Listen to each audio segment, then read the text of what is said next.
A very good afternoon to all of you.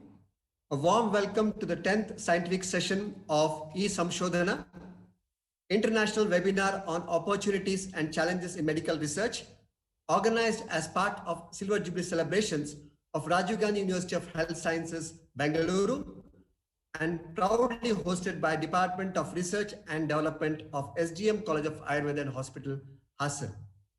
I take this opportunity to welcome today's keynote speaker and resource person. I heartily welcome Dr. B.R. Ramakrishna sir, Vice Chancellor, SVYASA Yoga University. A warm welcome to you, sir. I also welcome the resource person of today's session, Dr. Girish Tillu, the Principal Investigator of AYUSH Center of Excellence, Savitribai, Pune University. A warm welcome to you, sir. I also take this opportunity to heartily welcome all the resource person. I also welcome our beloved principal, Dr. Prasanna Narasimha Rao, for this 10th scientific session of E-SAMSHODHANA. I welcome all the delegates who have registered from across the globe. Veerendra Heggade ji, and today's speaker and scholarly personality, Dr. Girish Tillu ji, Dr. Prasanna Rao, the dynamic principal of SDM Ayurveda Medical College, Hassan, and all the participants of today's webinar. If COVID-19 wouldn't have been popular today, probably this type of seminar wouldn't have been possible. I am given to understand for the last 10 days, that is from 19 August 2020 to till today, they have conducted 10 scientific sessions. Just imagine, if COVID wouldn't have been there, definitely they would have conducted 1 or 2 seminars, inviting people from faraway places, providing them accommodation, traveling, quite cumbersome. So these are the advantages of COVID-19. Any challenges for that matter, we can get it by converting the problems and difficulties into opportunities. So let me congratulate the SDM College of Ayurveda and also Rajiv Gandhi University of Health Sciences for making use of this COVID crisis as an opportunity to spread the knowledge and to educate the young scientists with an attitude of research. And the topic has been excellent, opportunities and challenges. And I am sure that Dr. Tillu ji will go more into the subject of today, that is the project to publication. But I would like to just tell a few things about the opportunities and the challenges. Opportunities, when we talk about, there is no limit. As long as the human race exists, the medical science has to exist, and newer and newer problems has to crop up. Today it is COVID-19, tomorrow 2021, we don't know how many. And the birthplace of this COVID-19 already has a big stock of viruses. Not only that, we started abusing the nature. We started polluting, contaminating our environment, and we forgotten dharma. The dharma is required for everyone. Even for an animal, a dharma is there. When we, being the most intellectuals among the different animals, we have forgotten manava dharma, and that has caused this Wuhan type of virus. Therefore, opportunities, it is like ocean. Ananta shastram bahubodhitavyam alpascha kalo bahuvascha vignaha. It has been said in Ayurveda. The science and the opportunity is of oceanic in nature. and our lifespan is very short and obstacles are too many. But even then you have to do it. Coming to the limitations of the modern science today, it has achieved its zenith in understanding the physical body. It has almost understood, we can say, and capable of conducting more than 5,000 types of surgeries, has identified more than 40,000 chemical compounds to be used in medicine, and capable of organ transplantation, in vitro fertilization, whatnot.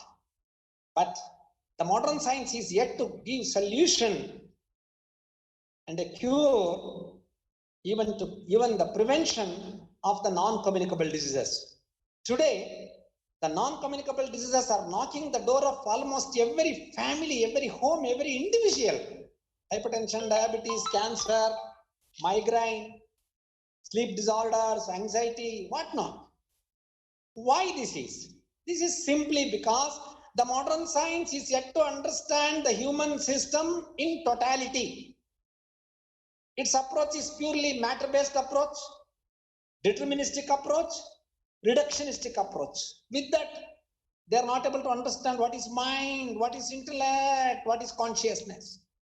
But all problems, majority of the problems are related with mind, intellect, and the consciousness.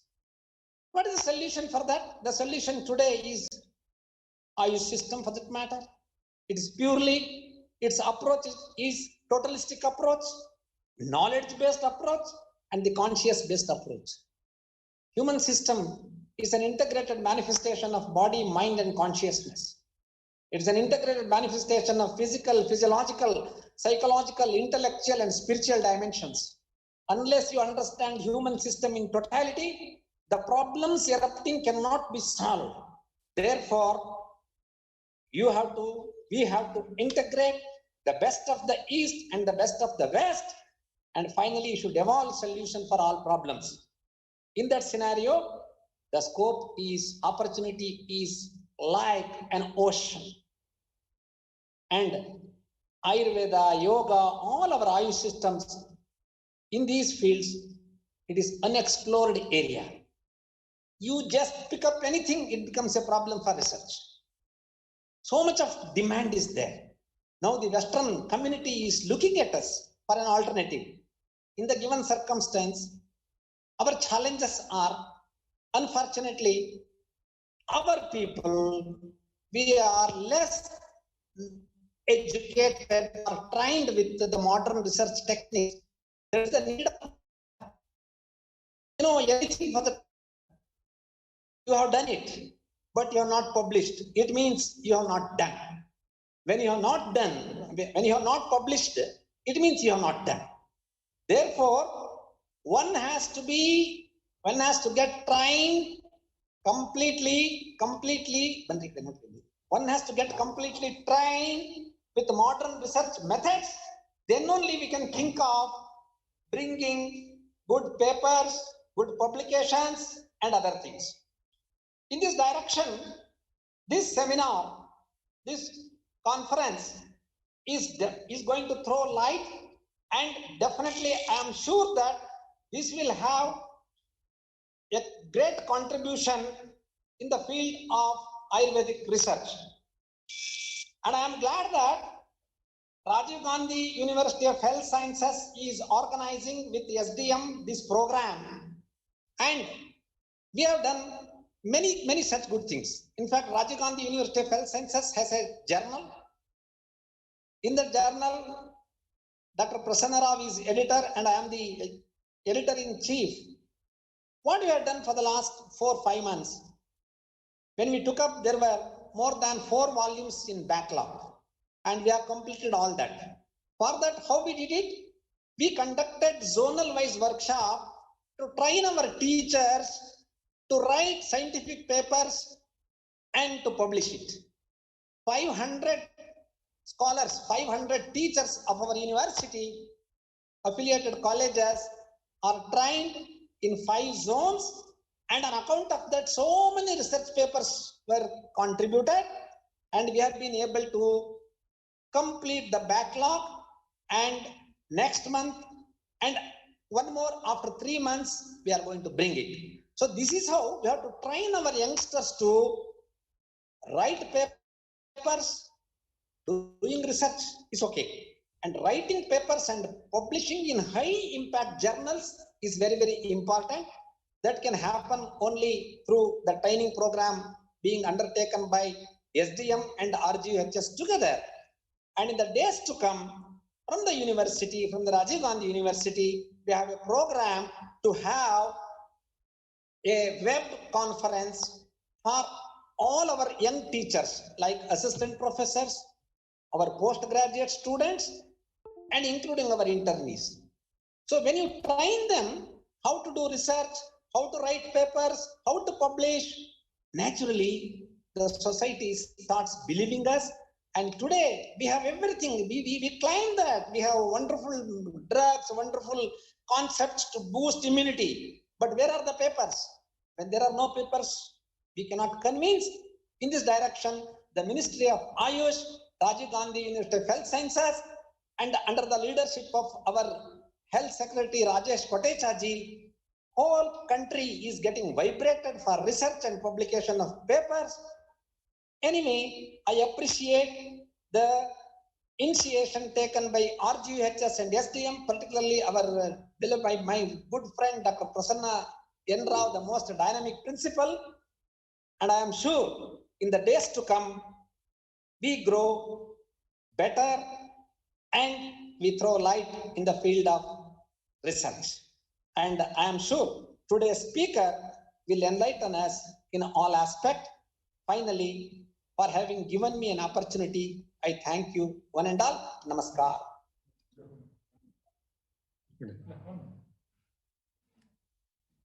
Thank you, sir. Thank you for your motivating words and giving a glimpse of what Rajiv Gandhi University is doing in the area of research. I once again thank you for your valuable time, and on behalf of the organizing committee, I thank you for your gracious presence. Now let's move on to today's speaker, Vaidya Girish Tillu, completed MD in 2002 and has opted full-time research career and has worked in various research projects in clinical medicine, informatics, epidemiology, and public health. He joined Center for Development in Advanced Computing and contributed to design and development of Ayurveda knowledge base and participated in development of AyuSoft, very famous software for physicians and researchers of Ayurveda. He is also associated with Center for Rheumatic Diseases for clinical research activities.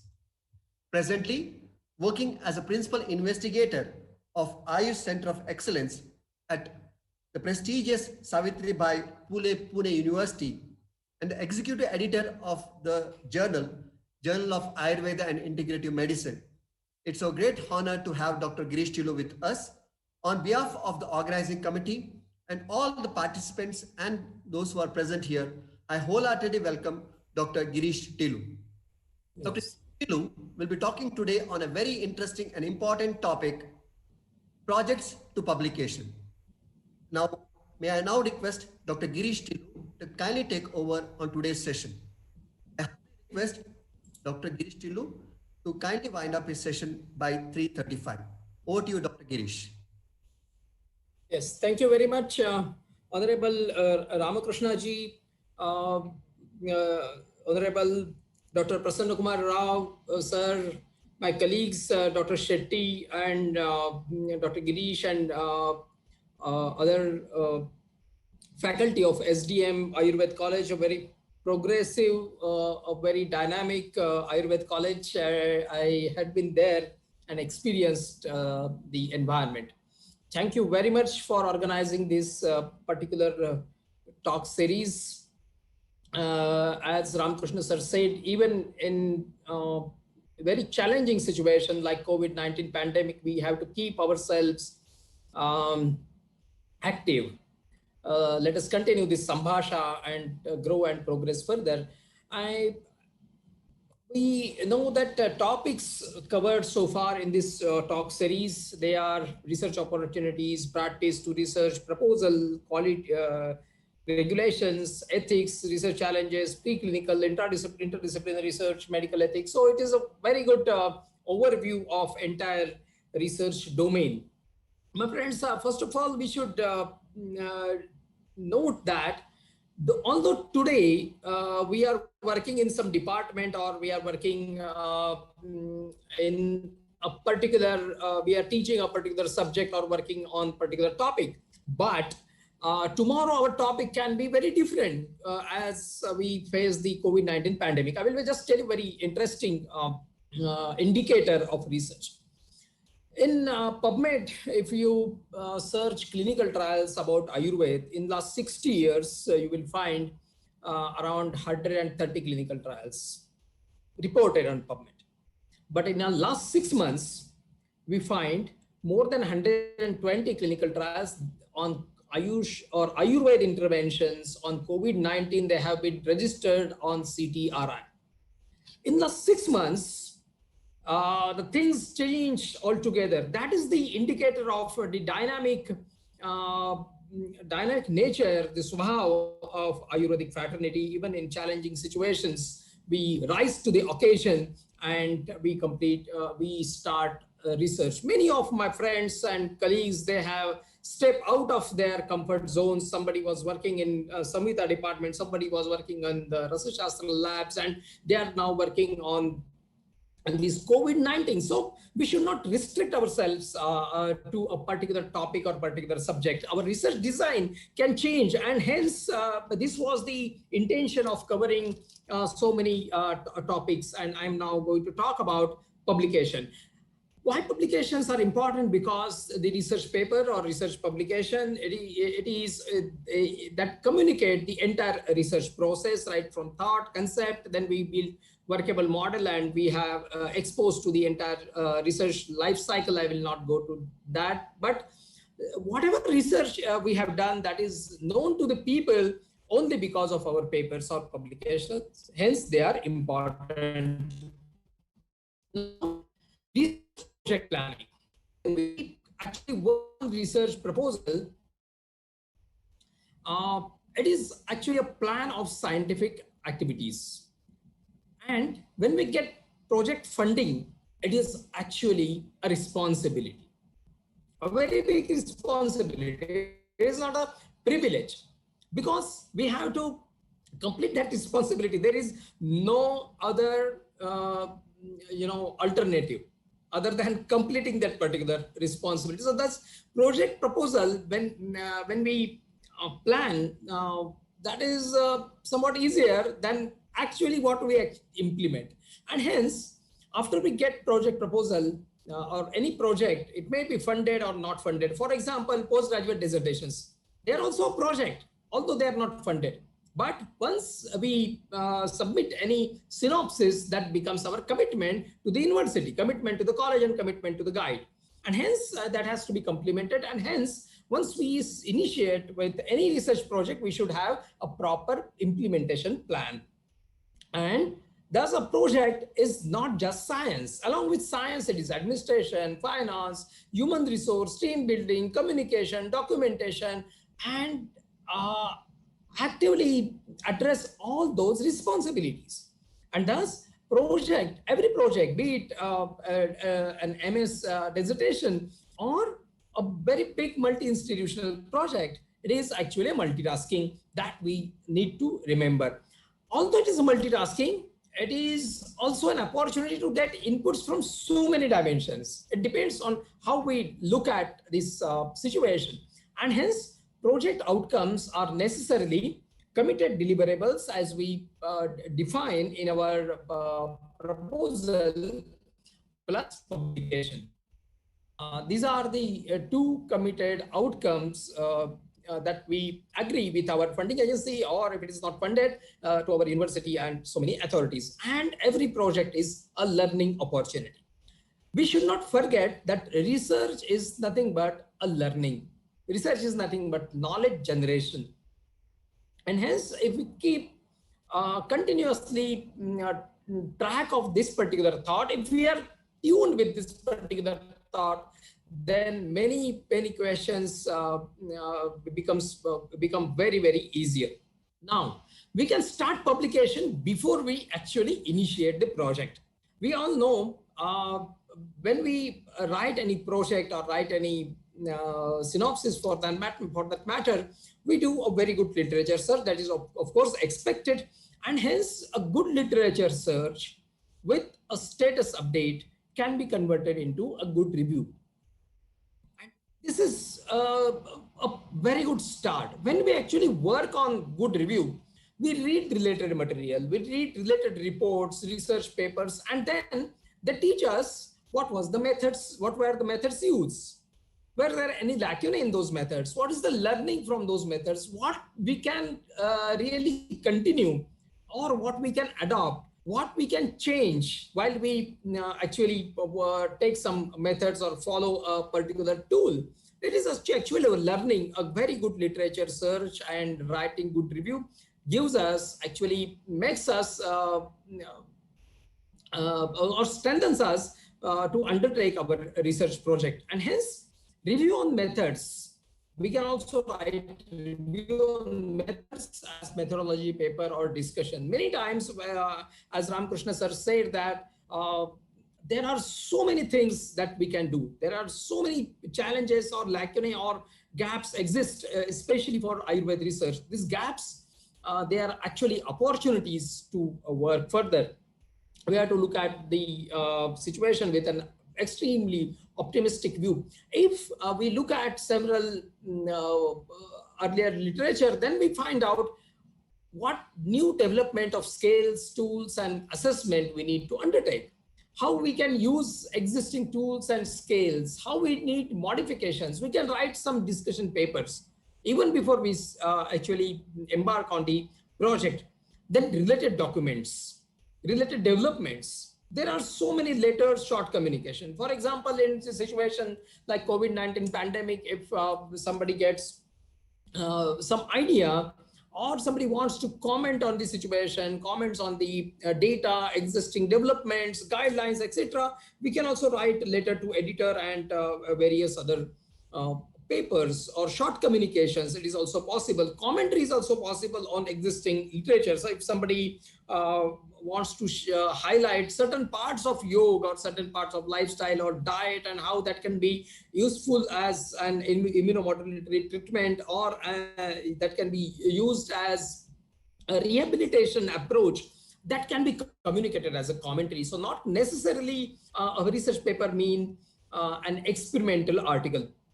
We can also write project protocols, and protocol publication is also accepted by many of the journals. For example, a journal called Trial Journal has published this particular protocol, and it is about testing an early online intervention on the treatment of disturbed sleep during COVID-19 pandemic. And they want to suggest a guideline for better sleep in this pandemic, and they want to test this particular effect of online intervention as a guideline on people's sleep quality and quantity. This is a protocol. This is an idea that how that idea or how that research question can be systematically tested in an experimental settings. Thus, this protocol can give us an excellent idea about how we can how we can initiate our research project. So this particular protocol is also publishable. During project, we can also publish the project team should have an update information and know the state of the art. That is very important, because some of the meanings of research is doing something new, going beyond what we actually know, what we actually do, and hence we should know the state of the art. We should know that particular scientific or clinical practical domain, what that exists, and how we can further that particular understanding. And hence, we should be well informed. Precise documentation of experiment is also required. I'm not going to talk much about project administration. The precise documentation is required for research, but it is also required for project administration. And project administration is a very, very different thing altogether. But if we have that particular habit, then the project evaluation, monitoring becomes very easy. Also, this scientific research becomes easier. Review and discussion papers can be generated during the project, as I said earlier, and those papers actually sketch the state of the art, and they can form a background for our main paper that may emerge after completion of experiment or trial or literature search or whatever. Another important point during project is conference presentation posters. This is extremely important because during the poster sessions, of course, we are going to have many online sessions in present scenario, but these particular sessions, they give a real life idea or a fresh feedback of readers or prospective users of our experiment or prospective readership of our paper, and we get that particular practical flavor, how the readers are going to respond to my experiment, or how the readers might be looking at that particular paper. And hence, please, we need to treat this conference papers or abstract very, very seriously. It is a kind of pilot run of our actual paper. That is very, very important. While drafting our paper, this particular experience, if we present in good conference, in a good audience, certainly enriches us. Short reviews, they are also possible. We should know that every project is a team activity, and in our team there are many kind of members. For example, our research fellows, those are enthusiastic young or younger graduates or postgraduates. They are very enthusiastic for paper publication, and hence we can, if we empower them and if we help them, we inspire them for writing, then that is very important, and that can be taken up by the project team members.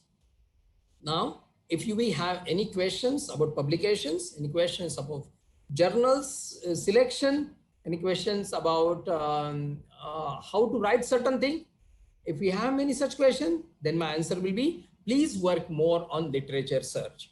And literature search is not just PubMed, Scopus, etc. Literature search encompasses hand search, electronic search, reading related material. And if our literature search is better, then many of the questions, they are automatically answered. For example, one of the important things that we should actually practice during project period is journal club and lab meetings. They are extremely important. By such meeting and presentations, we know the scientific domain, and that particular understanding exposes us or introduces us to related journals. Which are the journals they may accept our paper, or which are the journals they are tuned with the area that we are working in. The frequent lab meetings or project presentations, they are very, very important. They inculcate habit of scientific presentation. When I work as a reviewer or editor, and when we have a first glance at the manuscript, we immediately know that how much that particular author have actually read and presented. And hence, to produce good, we should really read good or present good material. If we read good papers, if we have a habit and discuss good data tables, then we automatically know how to present data. And hence, journal clubs or discussion on papers, they are extremely important in any project period, whatsoever the team size is. At a big college or a small research project, we should have journal clubs. Analysis of published paper from respected journals, they tune us with various journal methods, journal processes, journal guidelines, how they how they publish data, what is the language and data presentation, what are the references, etc. And hence, we have less and less questions once we actually work on reading and writing public papers. Track journals for related papers, trends of results. They suggest us the message from experiment. And the messages from experiment that tell us what are the possible audience of our paper. And then we can actually select journal, and Dr. Kishore Patwardhan has talked in length about journal selection. But we need to remember about the message of the paper, target audience, impact factor, expected impact, quality of the study, methodological rigor, what our manuscript may have, and then journals, focus of the journal, citation, impact factor, visibility. Factors, then we need to map. And we need to remember that not all the times these biomedical databases are sufficient. Sometimes we need to go to various different databases. For example, if our study is related to patient satisfaction, market potential, management, then we can search EBSCO host platform, for example. If our study is related to technology, for example, is somebody working on some technology device development, test development, then we can have IEEE explore, that is engineering, electronics, computing, etc. And hence we need to know the particular area and what is the website or journals related to particular area. What is publishable?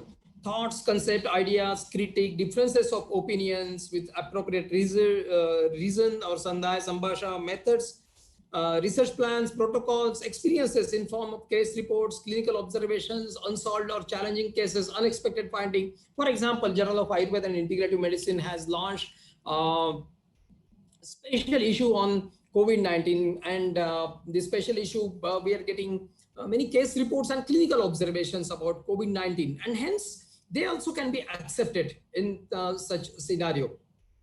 Data, experiments, observations, because Ayurveda is science, or Ayush systems, they are practiced in this many parts of the world for many centuries, and we have living practices. Our practices generate research questions many times, and hence we can also have an emphasis on publishing observational research in terms of clinical case reports and case series.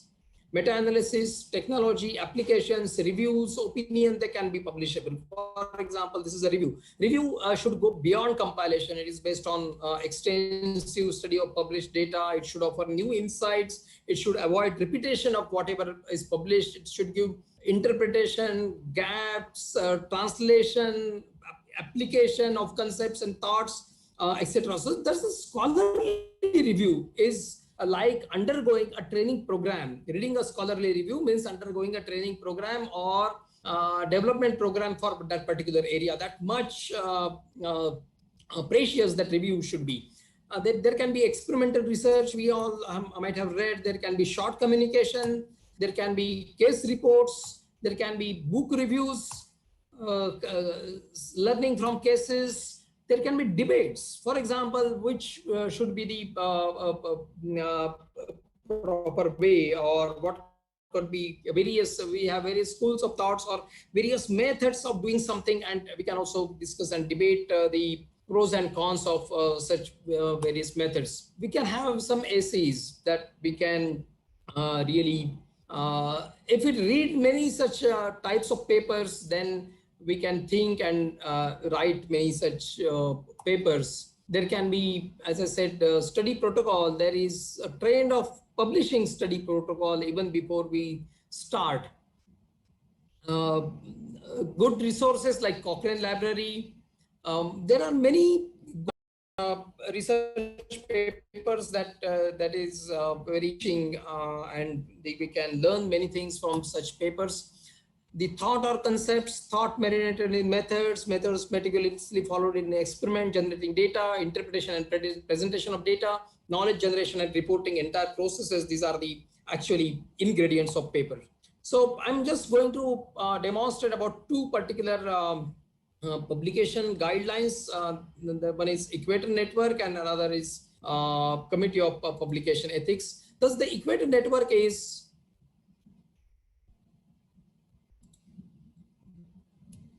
Equator Network is actually a web resource for Equator stands for enhancing the quality and transparency of health research. We should spend a quality time on this Equator network, and the network has published more 432 reported guidelines so far.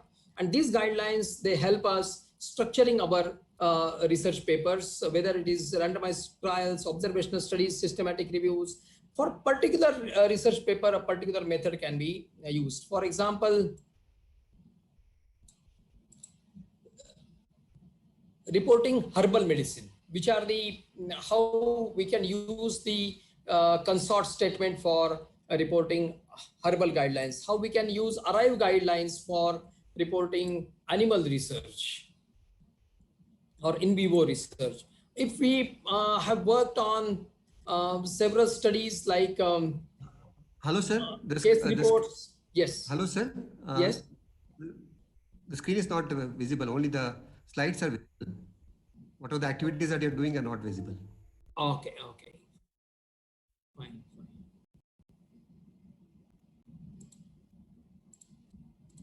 Okay. Is it visible now? It is visible now, sir. Thank you. Okay, so this is the Equator network, and Equator network stands for enhancing quality and transparency of health research, and you will find. Okay, in next 2 minutes I will finish, Dr. Shetty. So don't worry. Equator network published guidelines, and based on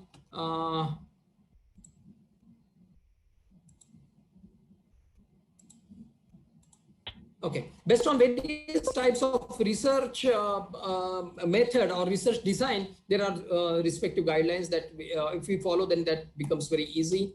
I'm just going to talk about common reasons for rejection: repetition of work, improper selection of journal sets, thoughts but wrong methods, copy-paste methods, losing validity of research, authors not compliant to review process. These are certain rejection. My particular experience of JIM editing is there are many desk rejections. For example, more than 15 to 20% of them, they are for similarity, ambiguity in ethical conduct, improper structure of or insufficient details, lack of originality, out of scope topics. Rejection after peer review, the reasons include objectives not supported with appropriate methods, lacuna in methods, insufficient data, outcomes not validated, and wrong interpretation of data. Because these are the most common reasons for rejection, and I'm sure many other journals, they also share the same experience. Publication ethics, the Committee of Publication Ethics, the guidelines we should be familiar with.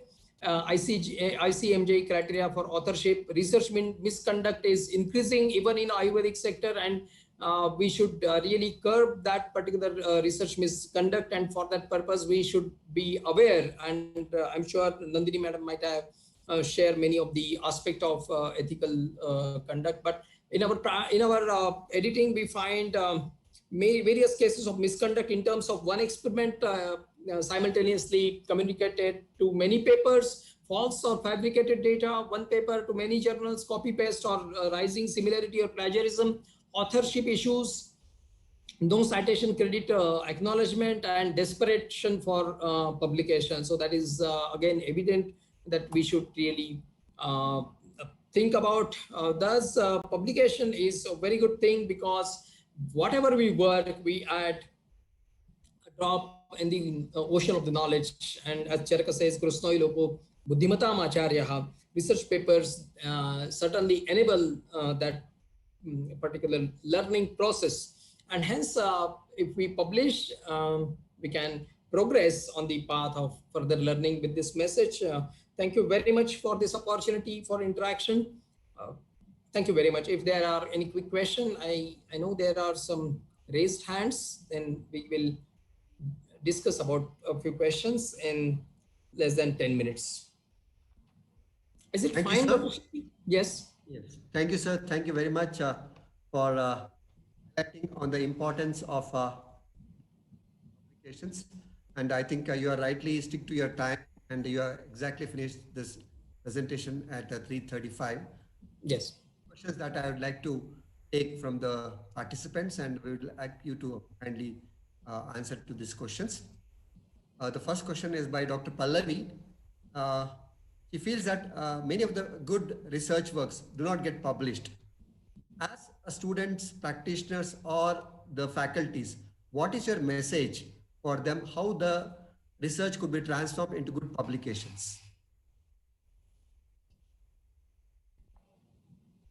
Okay, so actually, everybody has a story to tell, a message to share, and some learning, certainly. But many times we are like Kasturi Mrug. We don't know what we really possess, what worth we really possess. And hence, if we have a very good literature search, then that help us say a very precise particular thing, what is to be shared with the audience. And hence, every research fellow or every even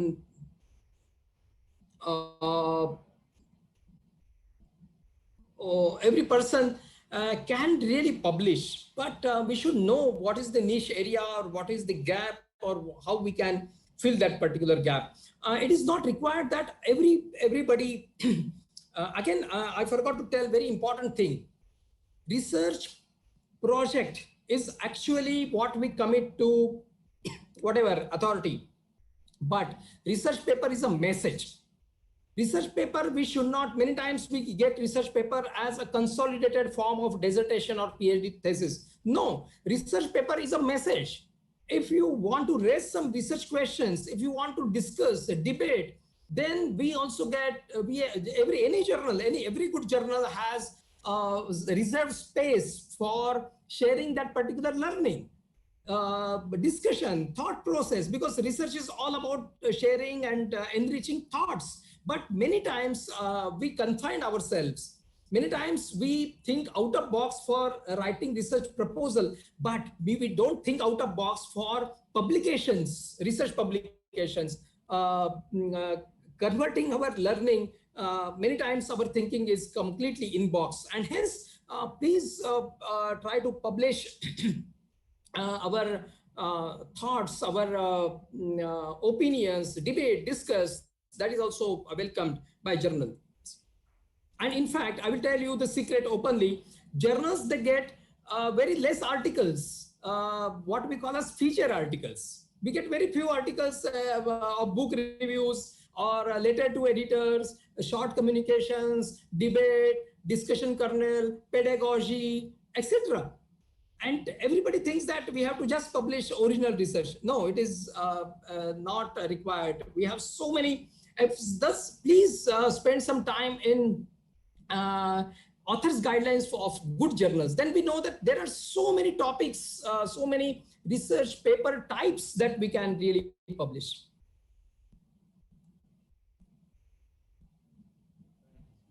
Thank you, sir. Thank you very much. One more question we have by Dr. Shashireka. As a editor of a journal, like what do you expect to be the criteria for the selection of articles, and what are the various limitations that you take up while selecting the articles for publication? Okay, the first most important criteria, there are two important criteria. First, what new, what is the message? What an important thing that particular manuscript tries to explain first. In other words, novelty, non-obviousness, or an innovative finding. That is first criteria. Another criteria is methods, how rigorous the methods are. And third criteria is ethics, of course. And hence, please remember three things. First, science, ethics, and transparency. All these three things. And the first decision at the desk that depends on novelty or innovative idea, robustness of method, and ethical conduct. How can we select a proper journal for postgraduate level journal? The UGC approved journal will take a long time for publication, and there is fear of rejection after being held for 8 to 10 months, and kindly give your valuable suggestions. Yes. Yes, it is partly true that many good journals, they they really take a longer time. But many things, they also depend on authors. For example, if we read proper guidelines, if we read many related articles published in that particular journal, if we that will be a good idea to get our manuscript internally peer reviewed before we send it to journal. That will save a lot of time and lot of review cycles. But yes, now many journals, they are taking steps to curb that particular turnaround time. But postgraduate students, if we get an experience, then getting an experience is also very important. And through the short reviews or many such feature articles or many such publications, we can get that particular experience, and then we can learn from that that experience. I remember a student from Gujarat Ayurveda University, Jamnagar, a second year MD student. He submitted the same manuscript for 8 times. His manuscript was rejected for 7 times, and at the 8th effort, it got accepted. And hence, there are many such authors. They really learn. So thank you for these questions. If we have over to Dr. Shetty. Thank you. So we have one more. We will take one more question, sir. Please, yes. Like whenever we conduct the project and we publish in some journals, and journals advise you to make some changes, which sometimes could not be possible. So what suggestion for such advices given by the publishers for making such changes during the process of submission of articles? Thank you, Dr. Shetty. There's a very practical question. Thank you for this question. But at this point of time, there are 2 approaches. First, write that limitation of our study. So many of the authors, they do not write limitations of this study. That is very important.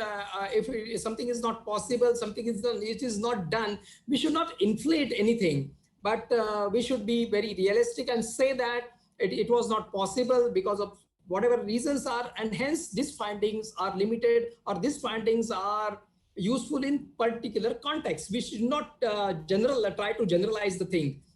So that is possible. Another thing, if that particular lacuna or something is not done, but it is possible. For example, we have data, and journal tells us analyze the data once more time and find some subset and work on those subset analysis or whatever. Then we should do that if it is possible. But it is not possible, then we should write as limitations. Thank you. Thank you, Devalla sir, for your encouraging comment. Thank you very much. Thank you, sir. We'll take one more question. Recently, when there is a sharing of in social media that the Wikipedia has labeled as a pseudoscience. Yeah. So why are publications are not up to the mark to reframe and structure these sentences? That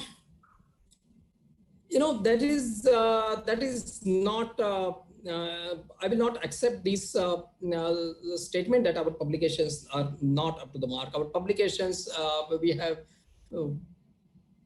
studied our publications. They are, they are published in more than 300 journals, Ayurveda-related publications, including Nature Scientific Reports and many good journals, PLOS and many others. It is a propaganda. And we need to really continue our work, and this also can be really defended with proper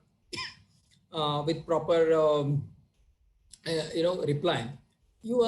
Many of us, we remember that in World Ayurveda Congress, Kolkata, we have organized a session on Wikipedia editing for Ayurveda fraternity. There were almost 80 questions, 80 participants. And at that time also, we discussed that our presence on social media is not very emphatic.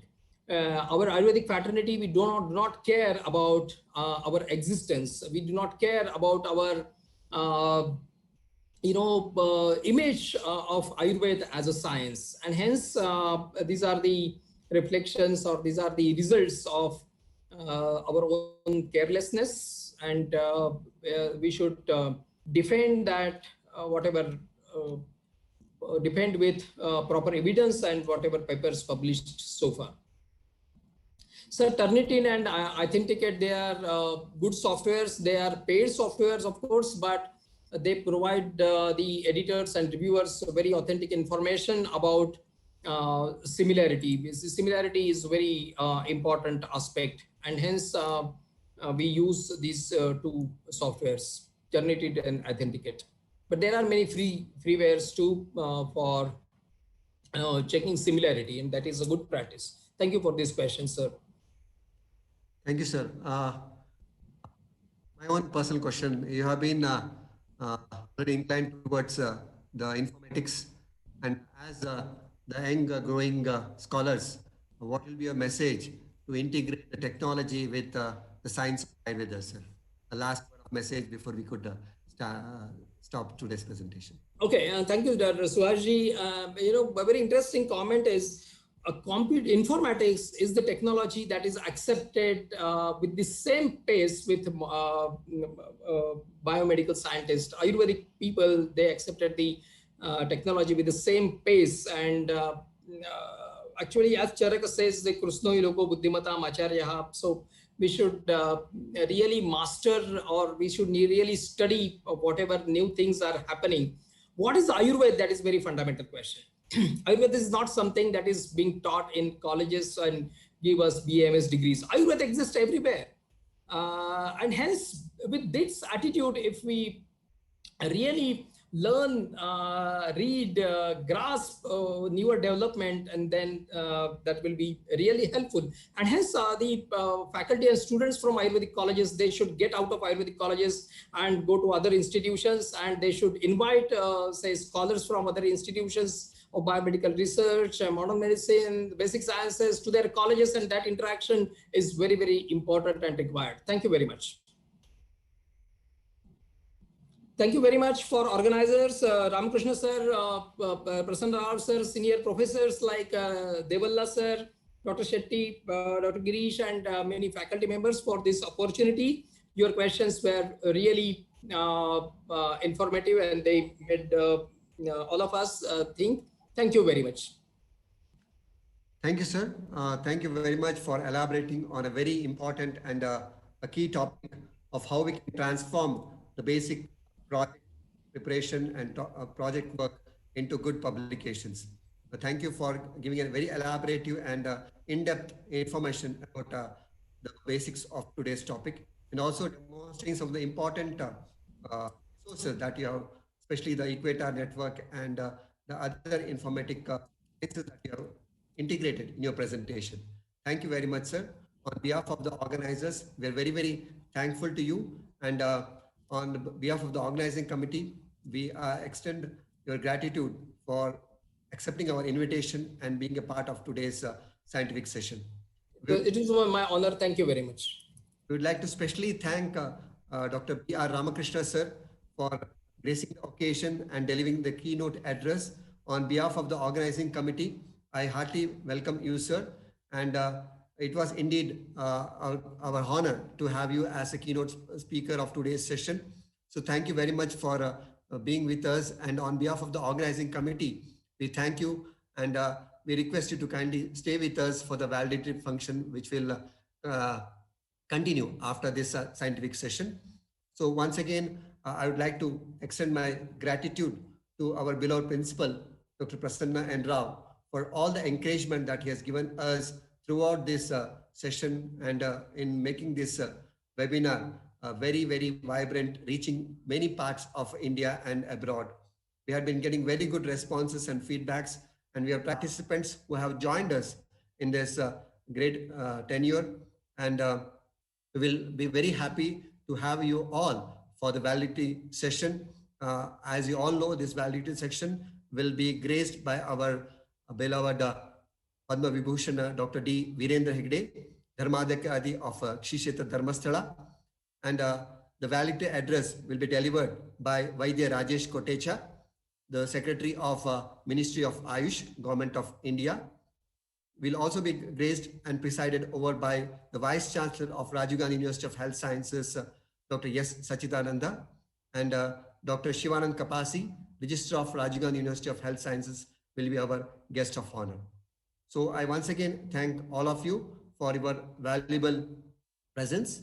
And with this, we will end the session of the 10th scientific session of the 10 days webinar being organized by Rajiv Gandhi University of Health Sciences as a part of Silver Jubilee celebration and proudly hosted by the Department of Research and Development, SDM College of Ayurveda and Hospital, Hassan. With this, I once again thank both Dr. Girish Tillu and Dr. B.R. Ramakrishna sir for their valuable presence. And special thanks to our beloved principal, organizing committee members, and all the delegates who have been part of this webinar. So all the delegates are kindly requested to kindly check your mail for the feedback and the certificates, which will be shared in a couple of days. So keep watch on your email regularly. So with this, we will end the 10th scientific session of E-SAMSHODHANA. And now we will continue with the valedictory session of E-SAMSHODHANA 2020 and also JEEVAKA SAMBHASHA 2020 National Webinar on Clinical Pediatrics, hosted by Department of Kaumarabritya. So we are being joined by various guests, and now over to Dr. Harini to start with the valedictory program of E-SAMSHODHANA and JEEVAKA SAMBHASHA 2020. Thank you one and all.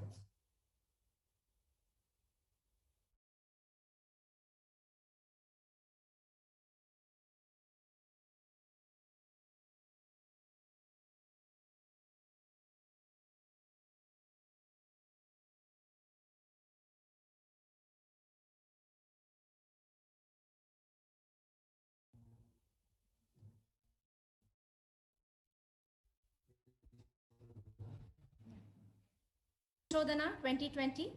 The valedictory function would start in a few minutes.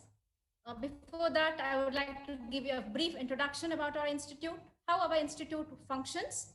So Sri Dharmasthala Manjunatheshwara College of Ayurveda and Hospital was established in 1992 with a vision of eternal science for global health by Sri Dharmasthala Manjunatheshwara Educational Society, which is a premier non-profit educational organization functioning under the sacred aegis of Sri Kshetra Dharmasthala. Under the able guidance of distinguished President Padmavibhushana Dr. D. Veerendra Heggade, Dharmadhikari of Sri Kshetra Dharmasthala, our SDM Educational Society spearheads the activities of more than 50 academic and professional institutions. Over the years, SDMCAH Hassan has reached such heights that today it's a pioneer Indian Medical Health Care Center and Educational Institute. The institute has 14 teaching departments, extensive library, manuscript library, teaching pharmacy, herbal garden, outpatient departments in 25 different departments, and a 360-bedded hospital, teaching hospital with modern technology, extending services to the needy. Today, we are all here for the valedictory function of E-SAMSHODHANA 2020, an initiative by Rajiv Gandhi University of Health Sciences, Karnataka, and co-hosted by Sri Dharmasthala Manjunatheshwara College of Ayurveda and Hospital, Hassan. Today also marks the valedictory of another national seminar, JEEVAKA SAMBHASHA 2020, a 4-day national webinar which was organized with the theme of clinical approach to common pediatric ailments from 25th to 28th August 2020. With this note, I request everyone to view a video of our hospital functioning during the COVID time, and also a few glimpses of the webinar JEEVAKA SAMBHASHA 2020 organized for the past 4 days.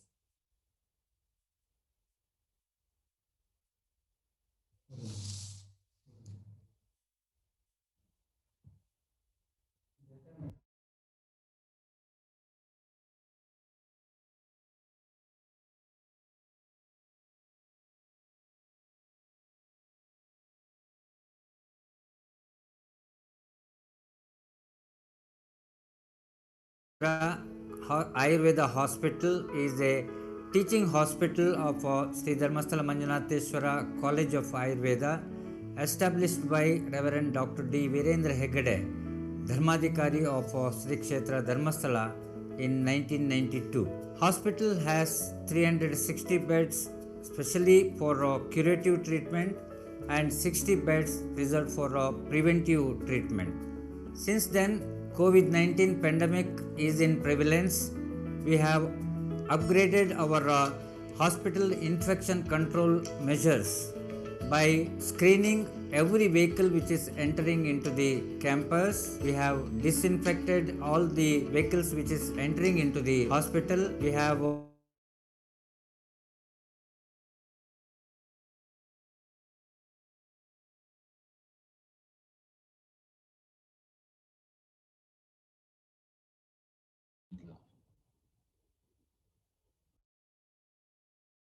for the hospital. Then the patients are taken to the laboratories for investigations. Then once again they will reconsult the doctor and they will avail the medicines which is required for their treatment by the dispensaries. While departing, the patient sent with herbal drink, which is an traditional antiviral decoction. Patient who requires the inpatient care are also being admitted with the minimal number of bystanders or no bystanders. Special diet is designed for the patients based on their illness.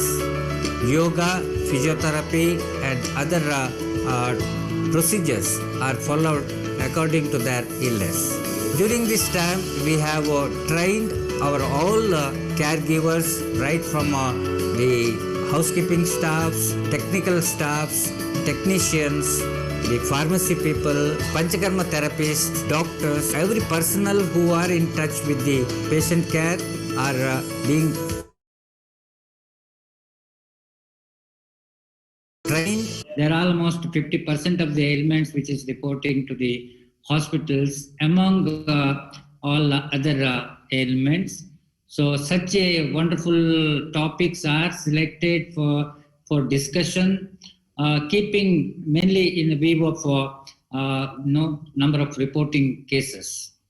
Today, we are very happy to inaugurate this 4 days webinar on Kaumarabritya these days. Today's topic of discussion is clinical approach to cerebral palsy in children. To the definition of cerebral palsy is not a single disease. It is a group of disorder where there will be disorder in which there is impairment of movement and posture, causing active that are non-progressive disturbances that occurred in the developing fetal or infant brain. It is a non-progressive disease and it causes limitation of movement and deformity in posture also. His second resource person is Dr. Madhumita Krishnan, is a consultant Ayurveda pediatrician based in Bengaluru. Let us move on to the management of this condition. As it has been discussed, the major dosha involvement in this condition is Vata, and along with that,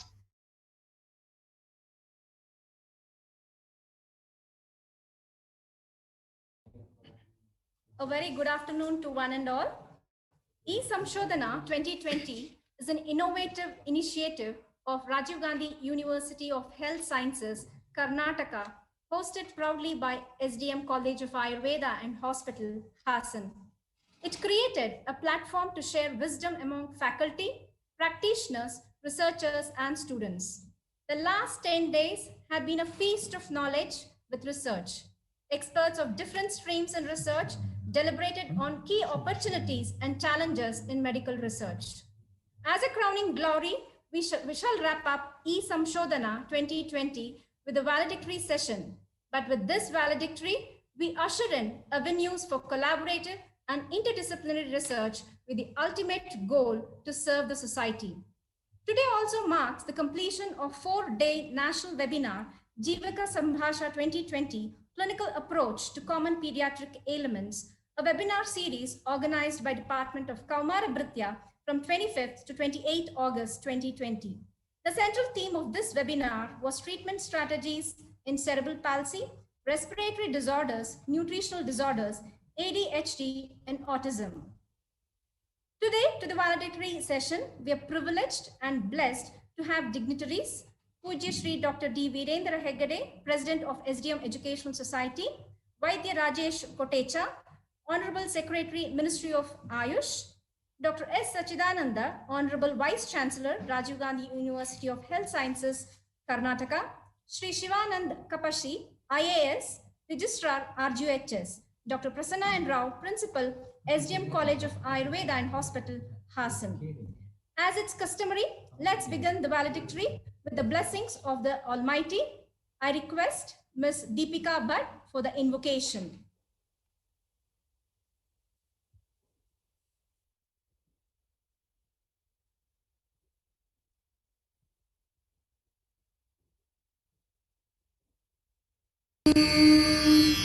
Gourish Shankar Maheshwar विश्वहेतो Shambho Girish सुरपूजित कामवैरिन् Gourish Shankar Maheshwar विश्वहेतो धर्मस्थलेश Sakalesh दयापयोधे धर्मस्थलेश Sakalesh दयापयोधे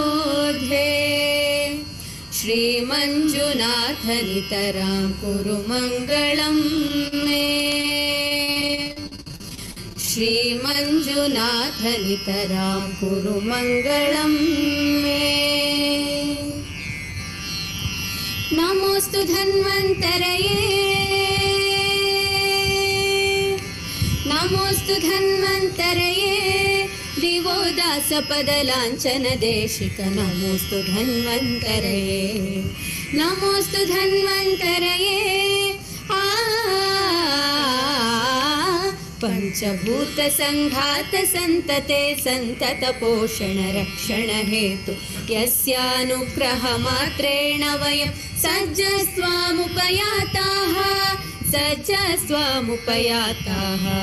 नमोऽस्तु धन्वन्तरये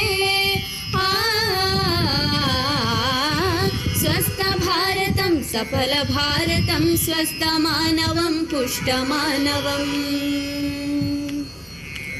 निसगरि सनिप मपगम punish स्वस्थ भारतं सफल भारतं स्वस्थ मानवं पुष्ट मानव शरीर वेदा कर्तुं तरुणावयमुपयाताः नमोऽस्तु धन्वन्तरये चिरकालक्षम श्रमदमयुक्त काश्यपवाग्भट सुश्रुत चरकाः निसगरि सनिप मपगम पनिस चिरकालक्षम श्रमदमयुक्त काश्यपवाग्भट सुश्रुत चरक आशदर्शनं सम्प्राप्ताः तरुणावयमुपयाताः नमोऽस्तु धन्वन्तरये दिवो दासपदलाञ्छन देशिक नमोऽस्तु धन्वन्तरये नमोऽस्तु धन्वन्तरये नमोऽस्तु धन्वन्तरये नमोऽस्तु धन्वन्तरये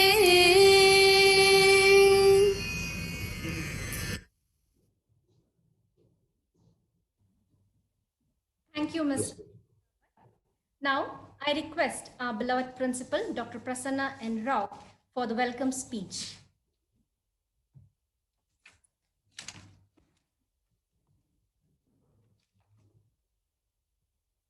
Om Shri Dhanvantare Namaha, Om Manjunathaya Namaha.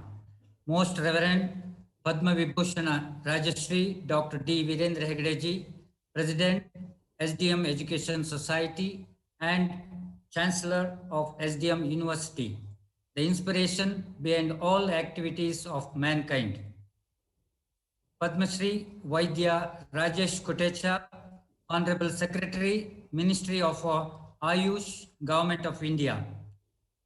The ever encouraging person Honorable Vice Chancellor, Rajiv Gandhi University of Health Sciences, Dr. S. Sachidananda, Dr. Shivananda Kapasi, Registrar, Rajiv Gandhi University of Health Sciences, esteemed resource persons, keynote speakers, delegates, and different delegates from different states of our country and international universities. Very warm welcome to all the guests for this valedictory program of E-SAMSHODHANA 2020, an international webinar series on the opportunities and challenges in medical research, and JEEVAKA SAMBHASHA 2020, a national webinar on pediatric practice, organized as part of the Silver Jubilee celebration of Rajiv Gandhi University of Health Sciences, Karnataka, Bengaluru. Rajiv Gandhi University of Health Sciences, an affiliating university, was set up in 1996 by Government of Karnataka for regulation and promotion of higher education in health sciences. It has been instrumental in ensuring systematic instruction, teaching, training, and research in Western and Indian system of medicine. SDM College of Ayurveda and Hospital, Hassan, having BAMS course with 100 intake and post-graduation in 15 specialties, doctorate programs and certificate courses in 22 Ayurveda specialties, 360-bedded curative Ayurveda hospital, 70-bedded Yogakshema Ayurveda Preventive Hospital, CISRA, Center for International Studies and Research in Ayurveda, having MOU with 260 years young Moscow First Sachinova Medical University and other international universities for exchange of students, faculty, and research. A premier institute of the country is honored to host this important event of the university as part of its Silver Jubilee. E-SAMSHODHANA is a unique initiative by Rajiv Gandhi University of Health Sciences and SDM College of Ayurveda and Hospital, Hassan. Shared wisdom among 14,000 plus faculties, practitioners, researchers, and students during this COVID pandemic. It is indeed a quest for in-depth knowledge and resource for learning from various experts and new platforms. 10 eminent resource persons and 10 keynote speakers from Cambridge University, Canada, Ministry of Ayush, CCRAS, CCIM, ICMR, Rajiv Gandhi University of Health Sciences, and National Institutes of Repute deliberated on various key aspects of research during 10 days long webinar. Dr. Suhas Kumar Shetty, organizing secretary, and his team was successful in reaching the expectation of the university in sharing the knowledge among scientific community.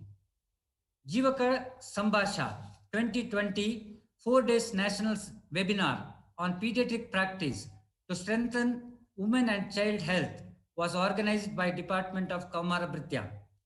Experts from Pan-India shared their experience and expertise in reproductive and child health in key aspects of such as nutrition, infective disorders, ADHD, autism. Dr. Shailaja Yu, organizing secretary, and her team stood frontline to disseminate the skill and knowledge of pediatric practice. Today, on the valedictory ceremony, we have divine presence of Pujya Shri Padmavibhushana Dr. D. Veerendra Heggade ji, deemed as walking and speaking God, recipient of honorary FRCS from Royal College of Physicians and Surgeons of Glasgow University, Dr. Honoris Causa of Rajiv Gandhi University of Health Sciences, doctorates from Edinburgh and many other universities, a great visionary, philanthropist, educationalist, a pioneer in self-employment through route setting across all the districts of the country, has done Gold and Green Oscar awardee for microfinancing and empowering more than 40 lakhs women population in rural sector, and patron for Indian heritage and sciences. On behalf of Rajiv Gandhi University of Health Sciences, we wholeheartedly welcome you, sir. Vaidya Rajesh Kutecha, Honorable Secretary, Ministry of Ayush, Government of India, Padma Shri Awardee, first Ayurveda person appointed by the Government of India as Secretary of Ayush, former Vice Chancellor of Gujarat Ayurveda University, who materialized the dream and vision of Bharat Ratna Nanaji Deshmukh at Gramodaya University, Chitrakoot. He took key role in recognition of Ayurveda and Panchakarma and setting benchmark practice and training for worldwide by World Health Organization. Establishing Ayush chairs in international universities, cause of effect for first ever institution of national importance in Ayurveda at Jamnagar, All India institutions of Ayurveda at New Delhi, Goa and Haryana. A real pravartaka of the vision of our Honorable Prime Minister of India, Sri Narendra Bhai Modi ji, think even bigger and do even better in the field of Indian system of medicine. Shortly, he will join with us, and he is with the Honorable Speaker of Lok Sabha. He has assured to join within few minutes. On behalf of Vice Chancellor of Rajiv Gandhi University of Health Sciences and Chancellor of SDM University, we take the honor to welcome you, sir. Honorable Vice Chancellor, Rajiv Gandhi University of Health Sciences, Dr. S. Sachidananda, former Director of Medical Education and Health, Government of Karnataka, former Registrar of Rajiv Gandhi University of Health Sciences, former Dean and Director of Bengaluru Medical College and Research Institute, President of National Dermatologists Association, one of the exemplary personalities bringing in online affiliation, admission, dissemination of question papers, evaluation, and quick announcement of results. He has taken many student and faculty supportive steps in quality, transparency, and safety in medical education, interdisciplinary, advanced research, and public health initiatives. His encouragement for research among 600 plus health sciences institutions by support of fund is appreciated by the fraternity. On behalf of organizing committee, we wholeheartedly welcome you, sir. Dr. Shivanand Kapasi, IAS, the Registrar of Rajiv Gandhi University of Health Sciences, has contributed significantly for the development of medical sciences and administration of Health Sciences University. Your ever encouraging motivations and step made Rajiv Gandhi University of Health Sciences rich among the universities worldwide. We welcome you, sir, on behalf of the organizing committee. It is our honor to welcome the eminent resource persons, Professor Sriram Savarkar, the advisor to the Minister of Ayush, Government of India, Dr. Sriranjani Jaydeep, Ayurveda Research Consultant from Canada, Dr. Pawan Kumar Gatodwar, the Dean of National Institute of Ayurveda, Jaipur, Dr. D.C. Katoj, Advisor, Ministry of Ayush, Dr. Ram Manohar, the Director of Amrita School of Ayurveda, Kollam, Dr. Kishore Patwardhan, Professor, Institute of Medical Sciences and the member of CARE UGC, Dr. Ravishankar B, Governing Body Member of CCRS New Delhi, Dr. Madan Tangavelu, Genome Biologist and Medical Research Council, Laboratory of Molecular Biology, Cambridge University, UK, Dr. Nandini K. Kumar, former Deputy Director General of ICMR New Delhi, Dr. Girish Tillu, Savitribai, Phule, University of Pune. It's also my honor to welcome keynote addressee, Dr. Nalini G.K., Director Student Welfare of RGUHS, Dr. G. Srinivasa Acharya, the Principal of SDMCH Udupi, Dr. G.S. Venkatesh, Director of Advanced Research RGUHS, Dr. Rajesh Shanai, Syndicate Member of RGUHS, Dr. S.K. Bannigol, Dean Faculty of Ayush, Dr. Ahalya Sharma, Principal Government Ayurveda Medical College, Bengaluru, Dr. Pushpa Sarkar, Director, Curriculum and Development and Research and Development, RGUHS, Dr. B. Yasho Verma, Eminent Botanist and Secretary of SDM Educational Society, Dr. B. R. Ramakrishna, Honorable Vice Chancellor of SVYASA University, and our well-wisher, Dr. Tanuja Nesari, Director, All India Institute of Ayurveda, Dr. Anup Thakkar, Honorable Vice Chancellor of Gujarat Ayurveda University, and Dr. Sanjeev Sharma, Director, National Institute of Ayurveda.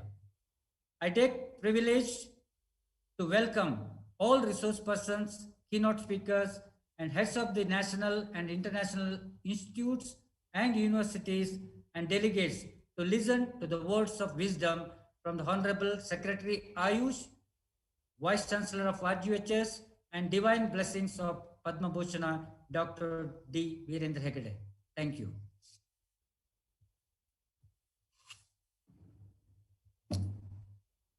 Thank you, sir.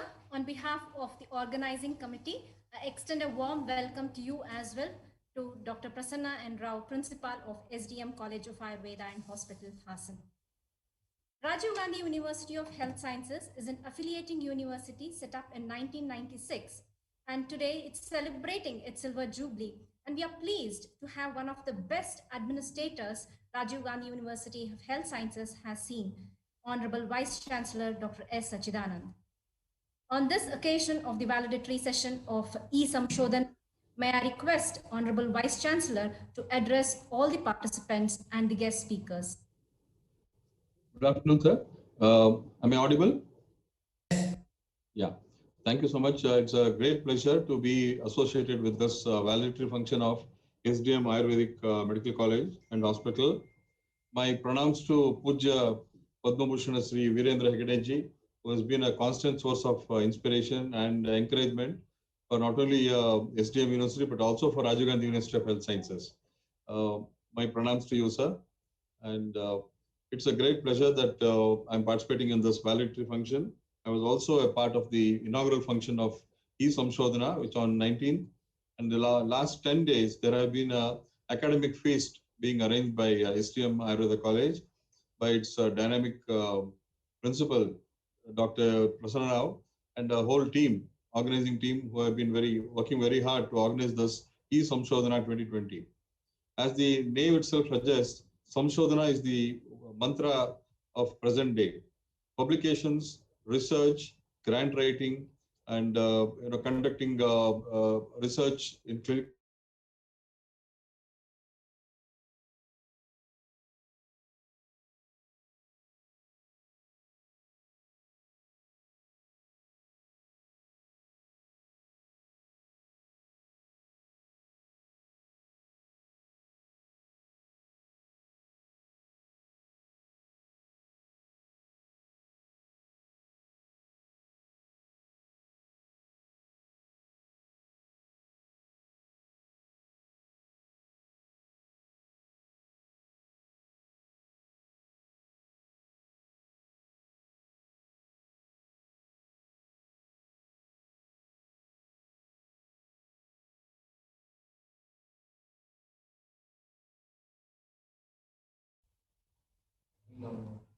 Sorry for that interruption. To share, Professor Tanuja Nesari has just joined us as well. Please stay back. We will be starting the Honorable Vice Chancellor will be joining us in a few minutes.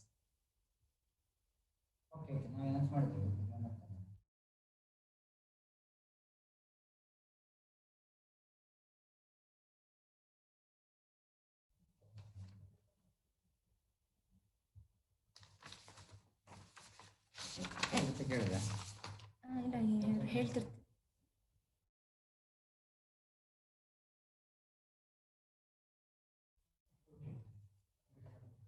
I'm pleased to share with you some of the areas which we discussed during E-SAMSHODHANA 2020. We had different areas of guest speakers who spoke on what are the challenges we have in Ayurvedic research, especially research in Ayurveda, why and how. So in this particular session, we had Professor Sriram Sheshgir Savrekar, who touched upon the challenges Ayurvedic persons have in research.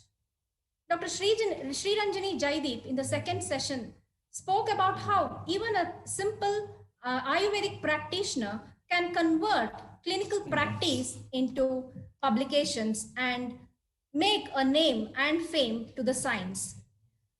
I'm pleased to say that Honorable Vice Chancellor has joined us and he would be continuing with his speech. I'm extremely sorry. There was a power failure here and I had to disconnect. But anyway, technology, we have sometimes bow before the technology. Things are beyond our control. I was just talking about the research activities that are being taken up by esteemed institutes like SDM Ayurveda Hospital, which is one of the very renowned Ayurveda hospital in the country, and also a jewel in the crown of Rajiv Gandhi University of Health Sciences. I'm very happy to be associated with this. It is also happy to note that SDM Ayurveda Hospital and Medical College has published more than 2,200 publications, which itself speaks volumes about the work that is being conducted in this medical college. And I don't think any Ayurvedic medical college has got more than 400 beds in the entire country. So that is the type of volume of work that this hospital and Ayurvedic medical college is being churning out. And the number of faculty is more, and all those things. Rajiv Gandhi University of Health Sciences has been in the forefront in encouraging research activities in all its affiliated colleges. We have more than 750 plus affiliate colleges. And in the last 4-5 years, we have set aside more than 20 crores for research activities. You must be surprised to hear that every year, between 100 to 150 research projects are being sponsored by Rajiv Gandhi University of Health Sciences for all its affiliated colleges faculty members.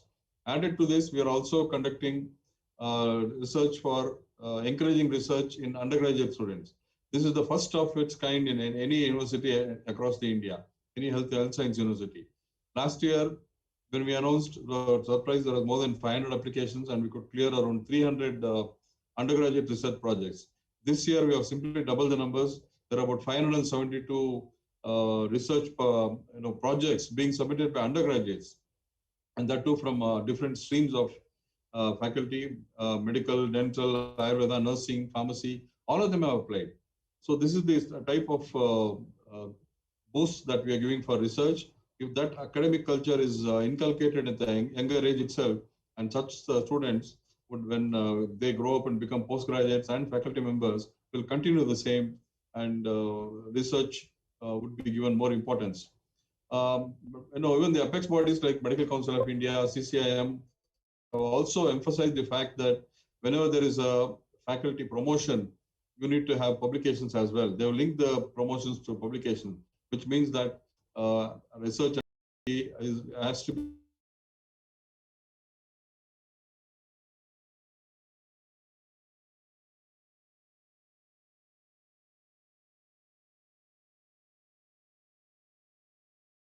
culture in a college and also in the university. And just today we were having another webinar. I just had that just now. It's called Vidyanupalana, wherein we had arranged from directors from BIRAC, directors from Welcome DBT Fund, who are actually talking to our faculty on issues like writing a grant, how to write a grant and how to get a grant sanction, and all such activities. How to write a paper, how to publish a paper, all these things are very important. The more we talk about research methodologies, that much research would be guaranteed in a university. Added to this, for all the faculty members, Rajiv Gandhi University of Health Sciences has been imparting the research methodology training. And one more aspect that we have taken up is any postgraduate who enters Rajiv Gandhi University of Health Sciences, within his first few months, within 3 months, he has to undergo a training in research methodology. So much so that when he takes up a dissertation project, he should be able to go through it very smoothly. So be it pharmacy, be it medical, be it dental, we have programs conducted for postgraduate students as well. So all this is adding up so much to inculcating that research culture, research bent of mind in undergraduates, postgraduates, and in faculty members. I'm happy that SDM Ayurveda Medical College and Hospital has taken up this project this seminar of 10 days duration as a part of 25th year celebrations of Rajiv Gandhi University of Health Sciences. I congratulate Dr. Prasanna Rao and his entire team of faculty members who have put in hard work day in and day out. And I'm sure in all these 10 days, all the delegates have benefited a lot by taking, inculcating good messages from each speaker and good take-home messages. I'm sure all of them will translate into better patient care. Thank you very much. Once again, my pranams to Dharmadhikari Sri Pujya Padmavibhushana Dr. Veerendra Heggade ji. And thank you so much, Dr. Prasanna Rao. Thank you, sir. Thank you very much. Indeed, research is a very important component. And as we have realized in the past 10 days, research acumen is very important for any research project and publications as well. I'm sure this 10 days webinar will surely give a launch pad for all the participants who have actively involved in this 10-day webinar. The existence of Sri Dharmasthala Manjunatheshwara College of Ayurveda and Hospital Hassan was possible because of the vision of a visionary. The infrastructure, the support, the facilities, the encouragement given to us, the trust in us is instrumental in putting SGM Hassan in the global map of Ayurveda sector. Pranams to Pujya Shri Dr. D. Veerendra Heggade ji. We are blessed to have you with us and receive your divine blessings and guidance on this occasion. May I request Pujya Shri to please address with you and the participants and give your divine blessings.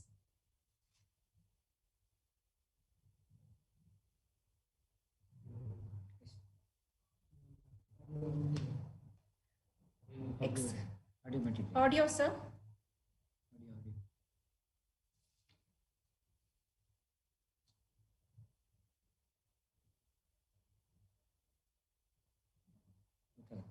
ನೀವು unmute ಮಾಡ್ಲಿಕ್ಕೆ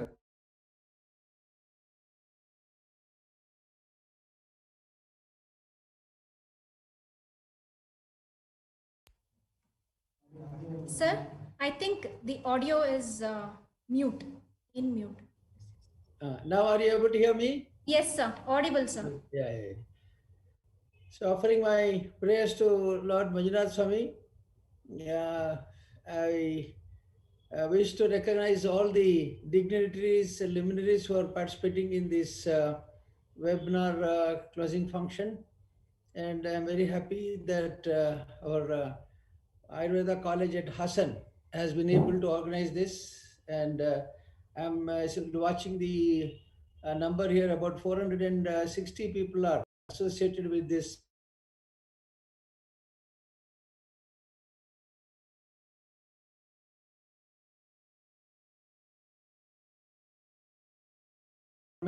And here I recognize this recognition to all our medical institutions, including medical, dental, and all our Ayurveda institutions. When we talk of any occasion, we talk on Ayurveda, we say the lacuna is the research program, because it's one of the ancient system of medicine in the world. Every country has its own medicine system of medicine and folklore medicine. So every folklore medicine is accepted with reverence and respect for its tradition and belief, more than the scientific approval. So today, whenever there is an occasion to talk about Ayurveda, everybody talks about research. What is research? What research is, over the thousands of years, what we are today is nothing but it has happened due to this constant research and study that has happened over the disease, the treatment, the combination of medicines, and so many things. So today we feel that the urgency of convincing the other systems of medicine, especially allopathy, that Ayurveda is not a folk and fake medicine, but it is a system developed over the years by scientific study, because science is nothing but doing a study on a case of disease, combinations applied, and then the effect is is generalized. Over the years, there was no communication between two persons, or today, if you see here, the world has become so small. Instead of traveling to Hassan and spending our whole day in the motor car and sacrificing all our other activities, we could do this meeting through this internet. So in olden days, there was lack of communication. So this Ayurveda system could not communicate between two persons and two individuals or two pandits, Ayurveda pandits who are practicing it. Moreover, there was a feeling in Ayurveda that if you talk about the combination of the medicine you give or the secret of the medicine, your power is lost. The effect of the medicine is lost. My grandmother had some combinations given to her by a sadhu. She used to give for some particular drug disease, but always she was conscious that she should not give the combination of the medicine she was treating to somebody else. So she gave it only to my mother. So this type of reservations in the country, some of the beliefs in the country, some of the shyness to communicate with our success perhaps made so much a difference, especially the subject which we are discussing today was a subject of secrecy. Today it's an openly discussed subject, but in olden days perhaps we could see a woman in the village saying that I have delivered many babies, or 500,000 women have been helped by me, but it was so confidential and so secret in communicating. But today we have to accept that whatever we do is to be discussed and has to be communicated to the benefit to others for the benefit of humanity. But I want to draw the attention of the Honorable Vice Chancellor and all others who are connected in the Government of India, other places. Do we really have a proper research facility and research vision for study?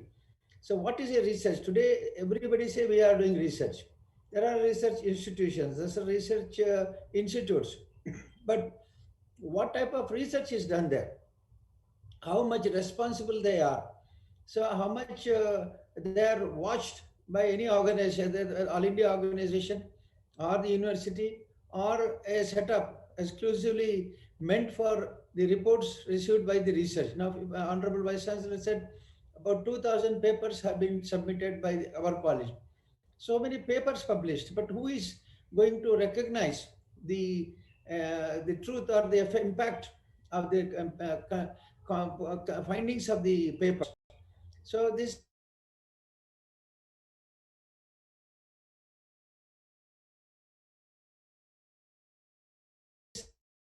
sometimes we say that only in such magazines, if it is published, the papers are recognized, otherwise it is not recognized, so many so forth. I won't discuss in length about all this, but I would like to say that study or a result found of any study, research, it has to be thoroughly checked by an authority, by Government of India or by the university in the state or the state authority, so that it can be approved and sent for the even many of our organizations, they are doing research. We are spending a lot of money. The government is funding us. Yeah, many other agencies are funding us. From our own society and trust, we are funding it. But ultimately, we have not received a single report saying that this is the study result of the study done by this research program. There are so many senior professors in our colleges, senior deans in the college, senior faculty, even a villages, he can do a finding from his experiment or research or an effort made. But the consolidated report of the truth or the findings which is beneficial to humanity is not found. So I still feel that it's necessary, whether it is this system or this system, Ayush department perhaps has to take a serious note of this. Any paper published, any so-called study made, so-called result made, has to be studied. Many times I find, whenever I've attended many conferences over the last 40 years, somebody expresses that I have done this. This is my result of the findings I made or effort I made. But then always it is effort to one incident and one person. They say, I did this with so-and-so.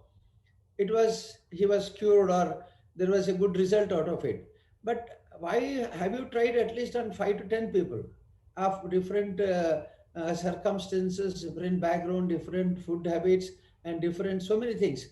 But they always quote one example and say that I have done this because of one experiment, one finding that I have done, which I feel in today's finding, it's not right to say that experiment done or a study done or a paper produced and then forgotten. So many people, they present a paper and forget about it. They're only, perhaps till they retire, they say, I have published it in 1960, 1970, 1980, 1990. And what is the finding out of? How you are able to spread it to your students and to the other benefit of the society is to be found.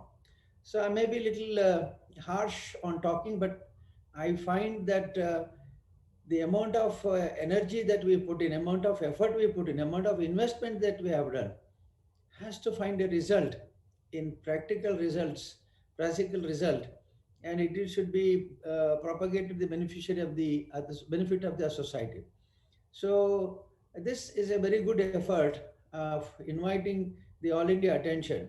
This is the one way of exposing ourselves and saying that we have open heart, open mind, and knowledge is not kept secret but thrown open for discussion and study for the expert community or the community of Ayurveda practitioners or Ayurveda people who have faith in Ayurveda, and get a finding of it. So I appreciate Prasanna Rao's effort in organizing E-SAMSHODHANA, but this should not end up with this conference. Always this function, when it's ended, we go back with a satisfaction that it has been organized. But E-SAMSHODHANA is not such a function where we should celebrate and go home and keep ourselves happy saying that we have done something. No, you have not done something. You have only sown a seed of E-SAMSHODHANA. So if we want to follow it, study further, make a very serious follow-up of this effort, and only then I'll be happy, maybe after a year or two, if you organize another E-SAMSHODHANA webinar and tell me what is the result of it, I'll be very happy. And with this, I do not want to extend my speech very long. In the webinar, it is an advantage. I find that we are concluding in a very sweet and short time. Otherwise, I would have spent at least a minimum 20 minutes to hold our prestige. Dharmasthala Heggade talking for 5 minutes is something very awful. So I would spend at least 10 minutes or 20 minutes talking anything else than this. So let us develop this habit of webinar conference, and I wish you all the best. Rajesh Kotecha ji has perhaps joined us now. Namaskar ji, I'm happy that you joined us. I expect your, yes, you could make your time. This is a good time to use when you're traveling. So welcome to you. Sir. Thank you, sir. Namaskar. Namaskar, sir. Namaskar. Namaskar. So we expect much more support and cooperation from you. I wish all the participants blessings of Manjunath Swami, and let this E-SAMSHODHANA started by our Hassan Ayurveda College be a model to others, and let's hope it will fetch more results in the future to come. Jai Manjunath.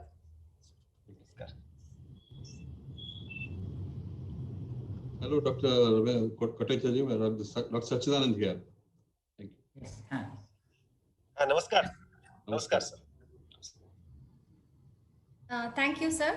You have rightly pointed out that translating whatever research we do for the benefit of the society is of utmost importance. Only then it brings out the real essence of what we are doing as in the name of research. And I welcome, on behalf of the organizing committee and Rajiv Gandhi University of Health Sciences, Karnataka, a warm welcome to Dr. Vaidya Rajesh Kotecha ji. The good thing during the bad times of COVID-19 is the great impetus Ayush system has received. And at this juncture, it's noteworthy to highlight the tremendous support and work put forth by Ministry of Ayush under the able guidance of Vaidya Rajesh Kotecha, Honorable Secretary to the Ministry. We are privileged to have Vaidya Rajesh Kotecha, Honorable Secretary, Ministry of Ayush, Government of India, Padma Shri awardee, first Ayurveda person appointed by the Government of India as Secretary of Ayush, former Vice Chancellor of Gujarat Ayurveda University, materialized the dream and vision of Bharat Ratna Nanaji Deshmukh at Gramodaya University, Chitrakoot, played a key role in recognition of Ayurveda and Panchakarma and setting benchmark practice and training for worldwide by WHO, establishing Ayush chairs in the international universities, cause of effect for first ever institution of national importance in Ayurveda at Jamnagar, All India Institutions of Ayurveda at New Delhi, Goa, Haryana, a real pravartaka of the vision of Honorable Prime Minister of India, Shri Narendra Modi ji. Think even bigger and do even better in the field of Indian systems of medicine. On behalf of Vice Chancellor, Rajiv Gandhi University of Health Sciences and Chancellor of SDM University, we take the honor to welcome you, sir, and may I request Vaidya Rajesh Kotecha ji to address all the participants on this valedictory session. Over to you, sir. Dhanyavad. Thank you. First of all, I apologize for my late coming. I was there was a sudden meeting with the Speaker of Lok Sabha at the Lok Sabha. So while returning, I have joined, and I apologize for the inconvenience caused to everybody. Respected Sri Dr. Heggade ji, the Chancellor, the SDM University, and the Vice Chancellor of Rajiv Gandhi Health University, the Registrar, the Principal Dr. Prasanna ji, all the team. This is a wonderful initiative, Samshodhana, that this is I'm aware that there is a series of lectures and a series of expert deliberations of Samshodhana in the area of Ayurveda, particularly for the management of COVID mitigation and researches. So this is one of the best units taken by the Hassan College, SDM College Hassan, and the team SDM College. And also, this is also a part of this the Golden Jubilee celebration of Rajiv Gandhi University of Health Sciences. So both of these organizations, university and the Hassan SDM College, both needs and they deserve a lot of compliments. So my compliments to all. Respected Dr. Heggade ji and all the participants, I want to convey that we all know that the sector of Ayush have contributed a lot into mitigation of this pandemic, and there are a lot of researches, lot of initiatives have been taken up. I would summarize some with some interesting midterm evaluation. Today only I have reviewed all this research so that I'm updated as on today. First of all, these immunity guidelines they issued by Ministry of Ayush have received tremendous response from the community. So we have issued the Ayush Sanjeevani application. At this application, we have set a target of 5 million data set, and in place of 5 million, by 31st July, we have received 15 million data set. So this shows the enthusiasm of the and acceptance of these immunity initiatives of immunity promotion and immunomodulation or prophylaxis from Ministry of Ayush.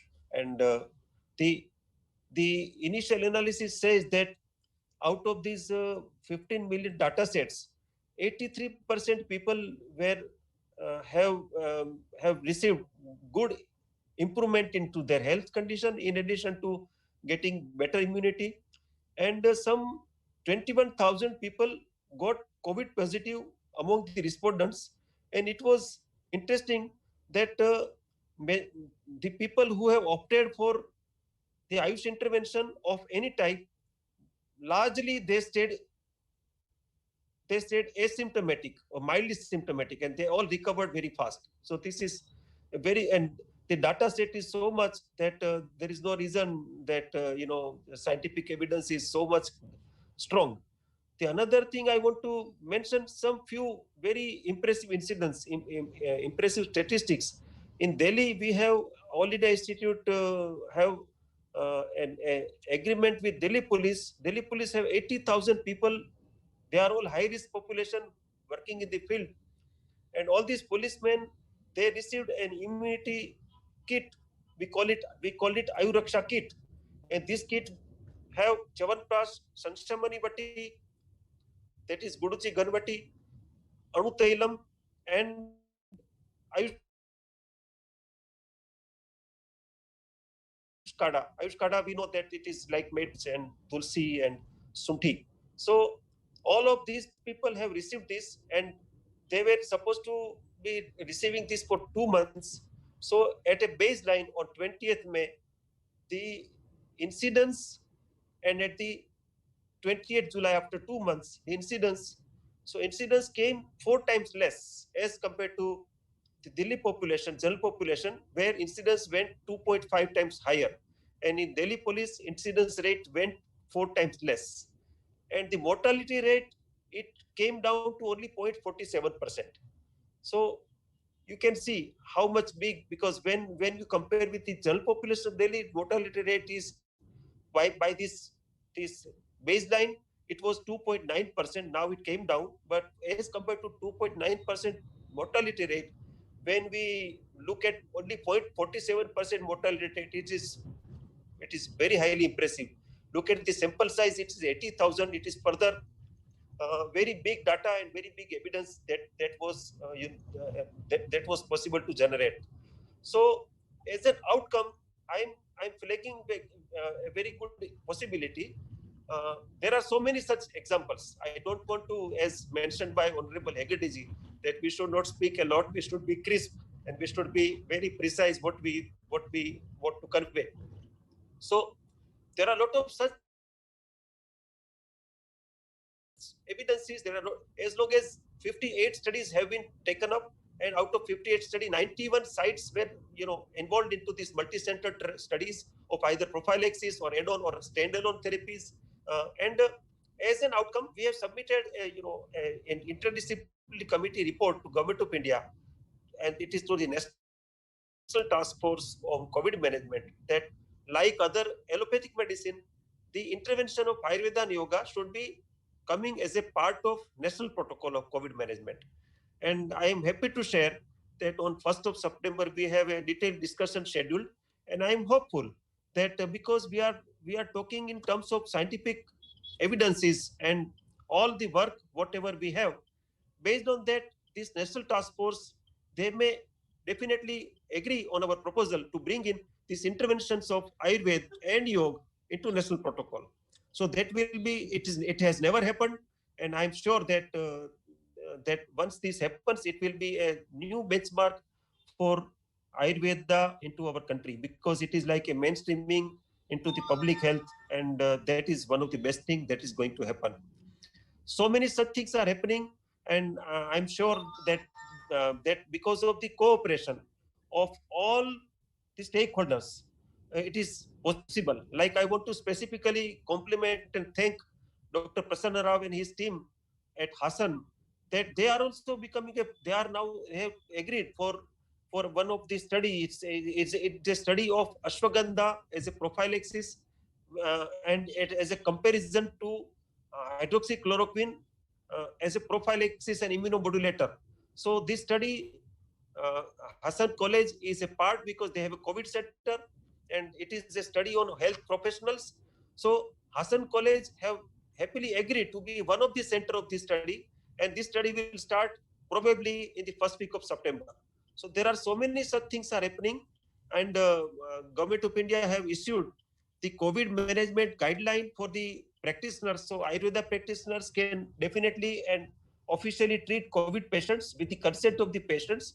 All these guidelines are available through the Interdisciplinary Task Force. Government of India have also have standardized the protocols of different designs of the studies. And lastly, there is a facilitation of research is also possible, because if somebody wants to conduct some research on some candidate, they are not supposed to come to Government of India for permission. If they comply with certain guidelines, they can start these researches. So those kind of great initiative have been taken up with the support of all, So it is not like a singular effort. It is not like just government effort, but it is a community effort. And I'm very happy that this community effort have yielded the results. I think this is what I wanted to convey as a valedictory address for this unique initiative of the Rajiv Gandhi University of Health Sciences and STM College of Hassan. Thank you so much. Namaskaram. Pranam.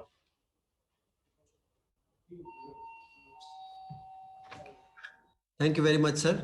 Thank you for your valuable presence. In spite of being very busy with your commitment and task, you have taken your time to join with us. On behalf of the organizing committee, we thank you for being with us and gracing the occasion and motivating all of us on this occasion. Thank you. Thank you very much, sir.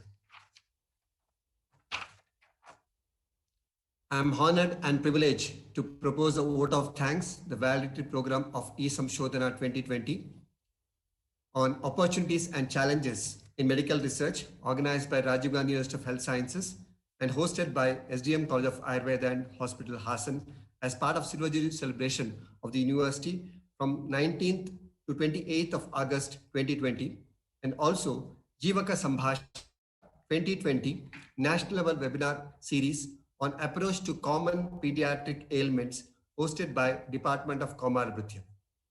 At the outset, let me extend a humble gratitude and pranam to Puja Dr. D. Veerendra Heggade, President, SDM Educational Society, Ujre, and Chancellor of SDM University, Dharwad, for gracing the occasion and blessing all of us to today's event. Puja Heggade emphasized on transforming research to practice and looking at the quality of research. Thank you very, very much, sir.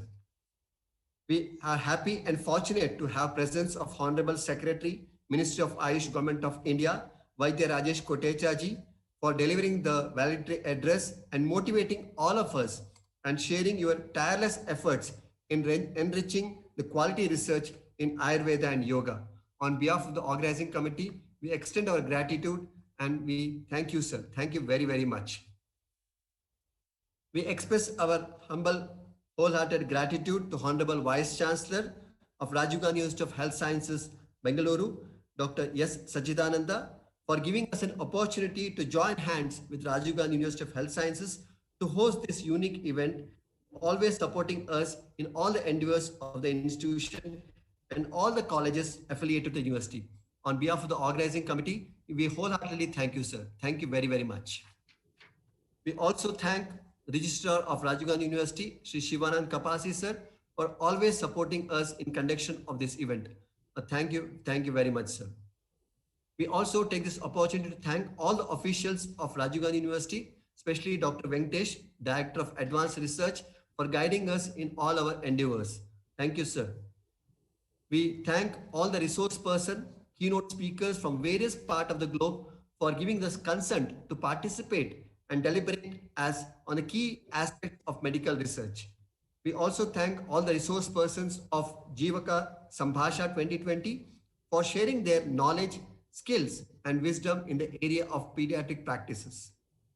We thank all the invited guests of the inauguration, which happened on 19th, Dr. Jayant Dev Pujari ji, the Chairman of Board of Chairmen, CCIM New Delhi, Dr. Karta Singh Dhiman, Director General of CCRS New Delhi, Dr. D.C. Katoch, Advisor to Government of India, Professor S.S. Savrekar, the former Vice Chancellor and the Advisor to Minister of Ayush, Dr. Ravi Kumar, Director of Hassan Institute of Medical Sciences, Hassan. We thank all the dignitaries for wholeheartedly supporting us in this unique event of E-SAMSHODHANA. We are very grateful and thank all the delegates who have participated from more than 22 states of India and 10 overseas countries for overwhelming response and supporting in all our activities. We'll definitely be back with many such innovative programs from the university as well as SDM College of Ayurveda and Hospital, Hassan. I take this opportunity to extend my greatest gratitude to our beloved principal, Dr. Prasanna N. Rao, for all the support that he has given you in each and every meticulously overlooking all aspects of this event.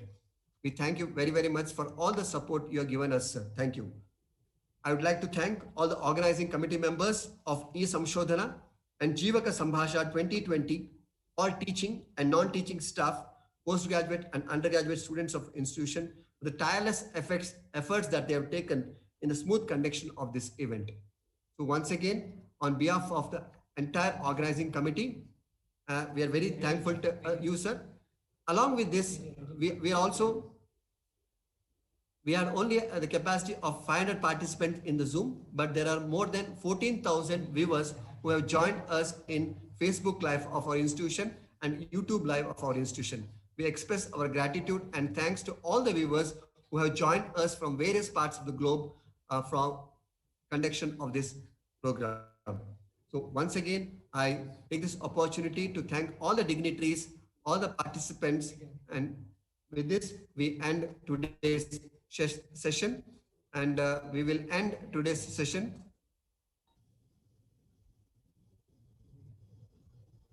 with the video of the college, and we end the meeting. I request all of you to kindly be with us to visualize and watch this video emphasizing on the facilities available at SDM College of Ayurveda and Hospital, Hassan. Thank you, Veerendra.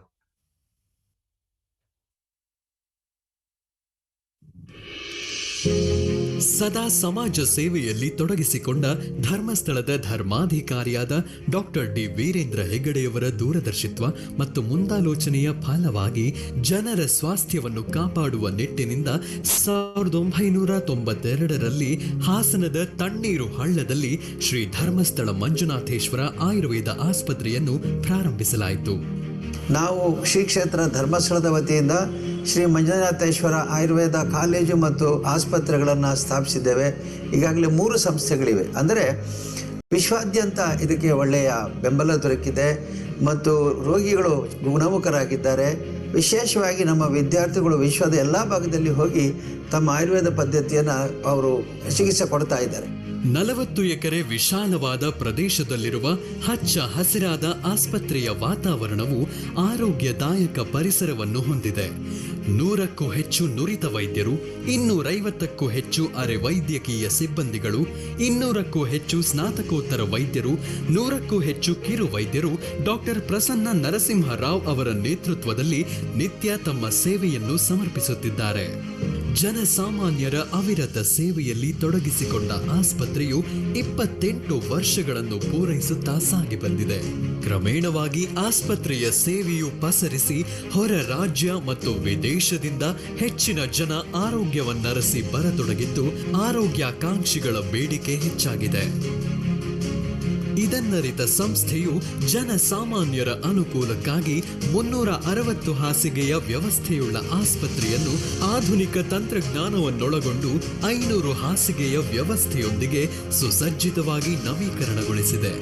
ಆಸ್ಪತ್ರೆಯ ಒಳರೋಗಿ ವಿಭಾಗದಲ್ಲಿ ಚರಕ ward, Ratnasiri ward, Manjushree ward ಹಾಗೂ ಸತ್ವ ವಾರ್ಡ್ಗಳ ರೂಪದಲ್ಲಿ ಎಲ್ಲಾ ವರ್ಗದ ಜನರಿಗೆ ಅನುಕೂಲವಾಗುವಂತೆ ವಿವಿಧ ಸೌಲಭ್ಯಗಳನ್ನು ಅತಿ ಕಡಿಮೆ ವೆಚ್ಚದಲ್ಲಿ ಒದಗಿಸಲಾಗಿದೆ.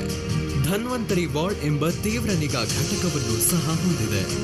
ಜನರ ಸರ್ವತೋಮುಖ ಹಿತಾಸಕ್ತಿಗಾಗಿ ಆಯುರ್ವೇದದ ಸಿದ್ಧಾಂತಗಳನ್ನು ಉಳಿಸಿಕೊಂಡು ಆಧುನಿಕ ತಂತ್ರಜ್ಞಾನವನ್ನು ಜೊತೆಯಾಗಿಸಿ ಸಕಲ ಸೌಕರ್ಯಗಳನ್ನು ಇಲ್ಲಿ ಒದಗಿಸಲಾಗಿದೆ. ರೋಗಗಳು ಬಂದಾಗ ಆಸ್ಪತ್ರೆಗೆ ಭೇಟಿ ಕೊಡುವುದು ಸಹಜ. ಆದರೆ ಆರೋಗ್ಯವಂತರ ಆರೋಗ್ಯ ವೃದ್ಧಿಸುವ ಸುಸಜ್ಜಿತವಾದ 70 ಹಾಸಿಗೆಯ ಯೋಗಕ್ಷೇಮವೆಂಬ ವಿಶೇಷ ಘಟಕವನ್ನು ಸಹ ಹೊಂದಿದೆ. ಆಸ್ಪತ್ರೆಯ ಹೊರರೋಗಿ ವಿಭಾಗದಲ್ಲಿ ವಿಶೇಷವಾಗಿ ಮಕ್ಕಳ ಆರೋಗ್ಯದ ದೃಷ್ಟಿಯಿಂದ ಕೌಮಾರಭೃತ್ಯ ವಿಭಾಗವಿದ್ದು ನುರಿತ ತಜ್ಞರಿಂದ ತಪಾಸಣೆ, ಸ್ವರ್ಣಾಮೃತ ಪ್ರಾಶನದಂತಹ ವಿಶಿಷ್ಟ ಕಾರ್ಯಕ್ರಮಗಳು ನಿರಂತರವಾಗಿ ನಡೆದುಕೊಂಡು ಬರುತ್ತಿದೆ. ಗರ್ಭಿಣಿಯರು ಮತ್ತು ಮಹಿಳೆಯರ ಆರೋಗ್ಯಕ್ಕಾಗಿ ಪ್ರಸೂತಿ ಮತ್ತು ಸ್ತ್ರೀರೋಗ ವಿಭಾಗ, ನೇತ್ರ, ಮೂಗು, ಗಂಟಲು, ಕಿವಿಯ ತಪಾಸಣೆಗೆ ಆಧುನಿಕ ತಂತ್ರಜ್ಞಾನವನ್ನೊಳಗೊಂಡ ಶಾಲಾಕ್ಯ ವಿಭಾಗ, ಆರೋಗ್ಯವಂತರ ಆರೋಗ್ಯ ರಕ್ಷಣೆಗಾಗಿ ಯೋಗ ತರಬೇತಿ, ಪ್ರಾಣಾಯಾಮ, ಪಥ್ಯಾಹಾರದಂತಹ ಸೂಕ್ತ ಸಲಹೆಗಳನ್ನು ನೀಡುವ ನುರಿತ ವೈದ್ಯರ ಸ್ವಸ್ಥವೃತ್ತ ವಿಭಾಗ, ವೃದ್ಧಾಪ್ಯಕ್ಕೆ ಸಂಬಂಧಪಟ್ಟಂತಹ ಸಮಸ್ಯೆಗಳಾದ ಸಂಧಿವಾತ, ಆಮವಾತ, ಗಂಟು ನೋವು, ಶ್ವಾಸಕೋಶ ಹಾಗೂ ಹೃದಯಕ್ಕೆ ಸಂಬಂಧಪಟ್ಟ ಕಾಯಿಲೆಗಳಿಗೆ ಕಾಯಚಿಕಿತ್ಸಾ ವಿಭಾಗ, ಪಕ್ಷಾಘಾತ, ಮಧುಮೇಹ, ಚರ್ಮ ರೋಗಗಳಿಗೆ ಸಂಬಂಧಪಟ್ಟಂತೆ ವಿಶೇಷ ವಿಭಾಗಗಳು ಲಭ್ಯವಿದೆ. ಜನರ ಹೆಚ್ಚಿನ ಆರೈಕೆಗಾಗಿ ಫಿಸಿಯೋಥೆರಪಿ ವಿಭಾಗವಿದ್ದು ಅನೇಕ ಜನರು ಇದರ ಲಾಭವನ್ನು ಪಡೆಯುತ್ತಿದ್ದಾರೆ. ಆಯುರ್ವೇದದ ವಿಶಿಷ್ಟ ಚಿಕಿತ್ಸಾ ಪದ್ಧತಿಯಾದ ಪಂಚಕರ್ಮ ವಿಭಾಗದಲ್ಲಿ ಆರೋಗ್ಯವಂತರಿಗೂ ಹಾಗೂ ರೋಗಿಗಳಿಗೂ ಶಾಸ್ತ್ರೋಕ್ತವಾಗಿ ನೀಡುವ ಅಭ್ಯಂಗ, ಸ್ವೇದನ, ಉದ್ವರ್ತನ, ಶಿರೋಧಾರ ಹಾಗೂ ನಸ್ಯದಂತಹ ಹಲವು ಚಿಕಿತ್ಸಾ ಕ್ರಮಗಳು ಉತ್ತಮ ರೀತಿಯಲ್ಲಿ ಫಲಕಾರಿಯಾಗಿದೆ. ನೋವಿನಿಂದ ಬಳಲುವ ಹಲವು ರೋಗಿಗಳಿಗೆ ವಿಶೇಷವಾದ ಮರ್ಮ ಚಿಕಿತ್ಸೆಯನ್ನು ಸಹ ಇಲ್ಲಿ ಕಲ್ಪಿಸಲಾಗಿದೆ. ಇಂದ್ರಿಯಗಳ ಆರೋಗ್ಯ ಗಮನದಲ್ಲಿಟ್ಟುಕೊಂಡು ಕ್ರಿಯಾಕಲ್ಪ ವಿಭಾಗದಲ್ಲಿ ನೇತ್ರಕ್ಕೆ ಸಂಬಂಧಪಟ್ಟಂತೆ ಸೇಕ, ತರ್ಪಣ, ಅಶ್ಚೋದನ, ವಿಡಾಲಕ, ಪಿಂಡಿಯಂತಹ ಚಿಕಿತ್ಸೆಗಳ ಜೊತೆಗೆ ಧೂಮಪಾನ ಕ್ರಿಯಾಕಲ್ಪಗಳು ನಿತ್ಯ ಹಲವಾರು ಆರೋಗ್ಯಾಕಾಂಕ್ಷಿಗಳಿಗೆ ಫಲಕಾರಿಯಾಗಿದೆ. ನಿಸರ್ಗದತ್ತ ಗಿಡಮೂಲಿಕೆಗಳಿಂದ ತಯಾರಿಸಲಾದ ಸಂಶೋಧಿತ ಔಷಧಿಗಳನ್ನು ಬಳಸಿ ಚಿಕಿತ್ಸೆ ನೀಡಲಾಗುತ್ತದೆ. ಆಸ್ಪತ್ರೆಯ ಶಲ್ಯ ವಿಭಾಗದಲ್ಲಿ ಪೈಲ್ಸ್, ಫಿಸ್ಟುಲಾ, ಗ್ಯಾಂಗ್ರೀನ್, ಡಯಾಬಿಟಿಸ್ನಿಂದಾದ ಗಾಯ, ಹರ್ನಿಯಾ ಹಾಗೂ ಇಂತಹ ಅನೇಕ ಸಮಸ್ಯೆಗಳಿಗೆ ಅಗ್ನಿಕರ್ಮ, ಕ್ಷಾರಕರ್ಮ, ಜಲೌಕಾವಚರಣದಂತಹ ಆಯುರ್ವೇದ ಚಿಕಿತ್ಸೆಯ ಜೊತೆಗೆ ಆಧುನಿಕ ಯಂತ್ರಗಳನ್ನೊಳಗೊಂಡ ಸುಸಜ್ಜಿತ ಶಸ್ತ್ರ ಚಿಕಿತ್ಸಾಗಾರದ ಸೌಲಭ್ಯವನ್ನು ಸಹ ಒದಗಿಸಲಾಗಿದೆ. ರಕ್ತ ಪರೀಕ್ಷೆ, ಮಲ ಮತ್ತು ಮೂತ್ರ ಪರೀಕ್ಷೆಗಾಗಿ ಅತ್ಯಾಧುನಿಕ ಉಪಕರಣಗಳನ್ನು ಒಳಗೊಂಡ ಲ್ಯಾಬ್ನ ವ್ಯವಸ್ಥೆಯ ಜೊತೆಗೆ ಎಕ್ಸ್ರೇ, ಅಲ್ಟ್ರಾಸೌಂಡ್ ಸ್ಕ್ಯಾನಿಂಗ್ ಹಾಗೂ ಇಸಿಜಿಯಂತಹ ಸೌಲಭ್ಯವನ್ನು ಕೂಡ ಕಲ್ಪಿಸಲಾಗಿದೆ. ಕೈಗೆಟುಕುವ ದರದಲ್ಲಿ ಜನಸಾಮಾನ್ಯರಿಗೆ ಅತ್ಯುತ್ತಮ ಹಾಗೂ ಮಸಂಗಿಯಲ್ಲಿ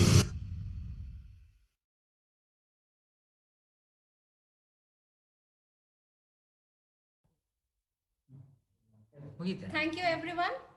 With this, we wrap up E-SAMSHODHANA.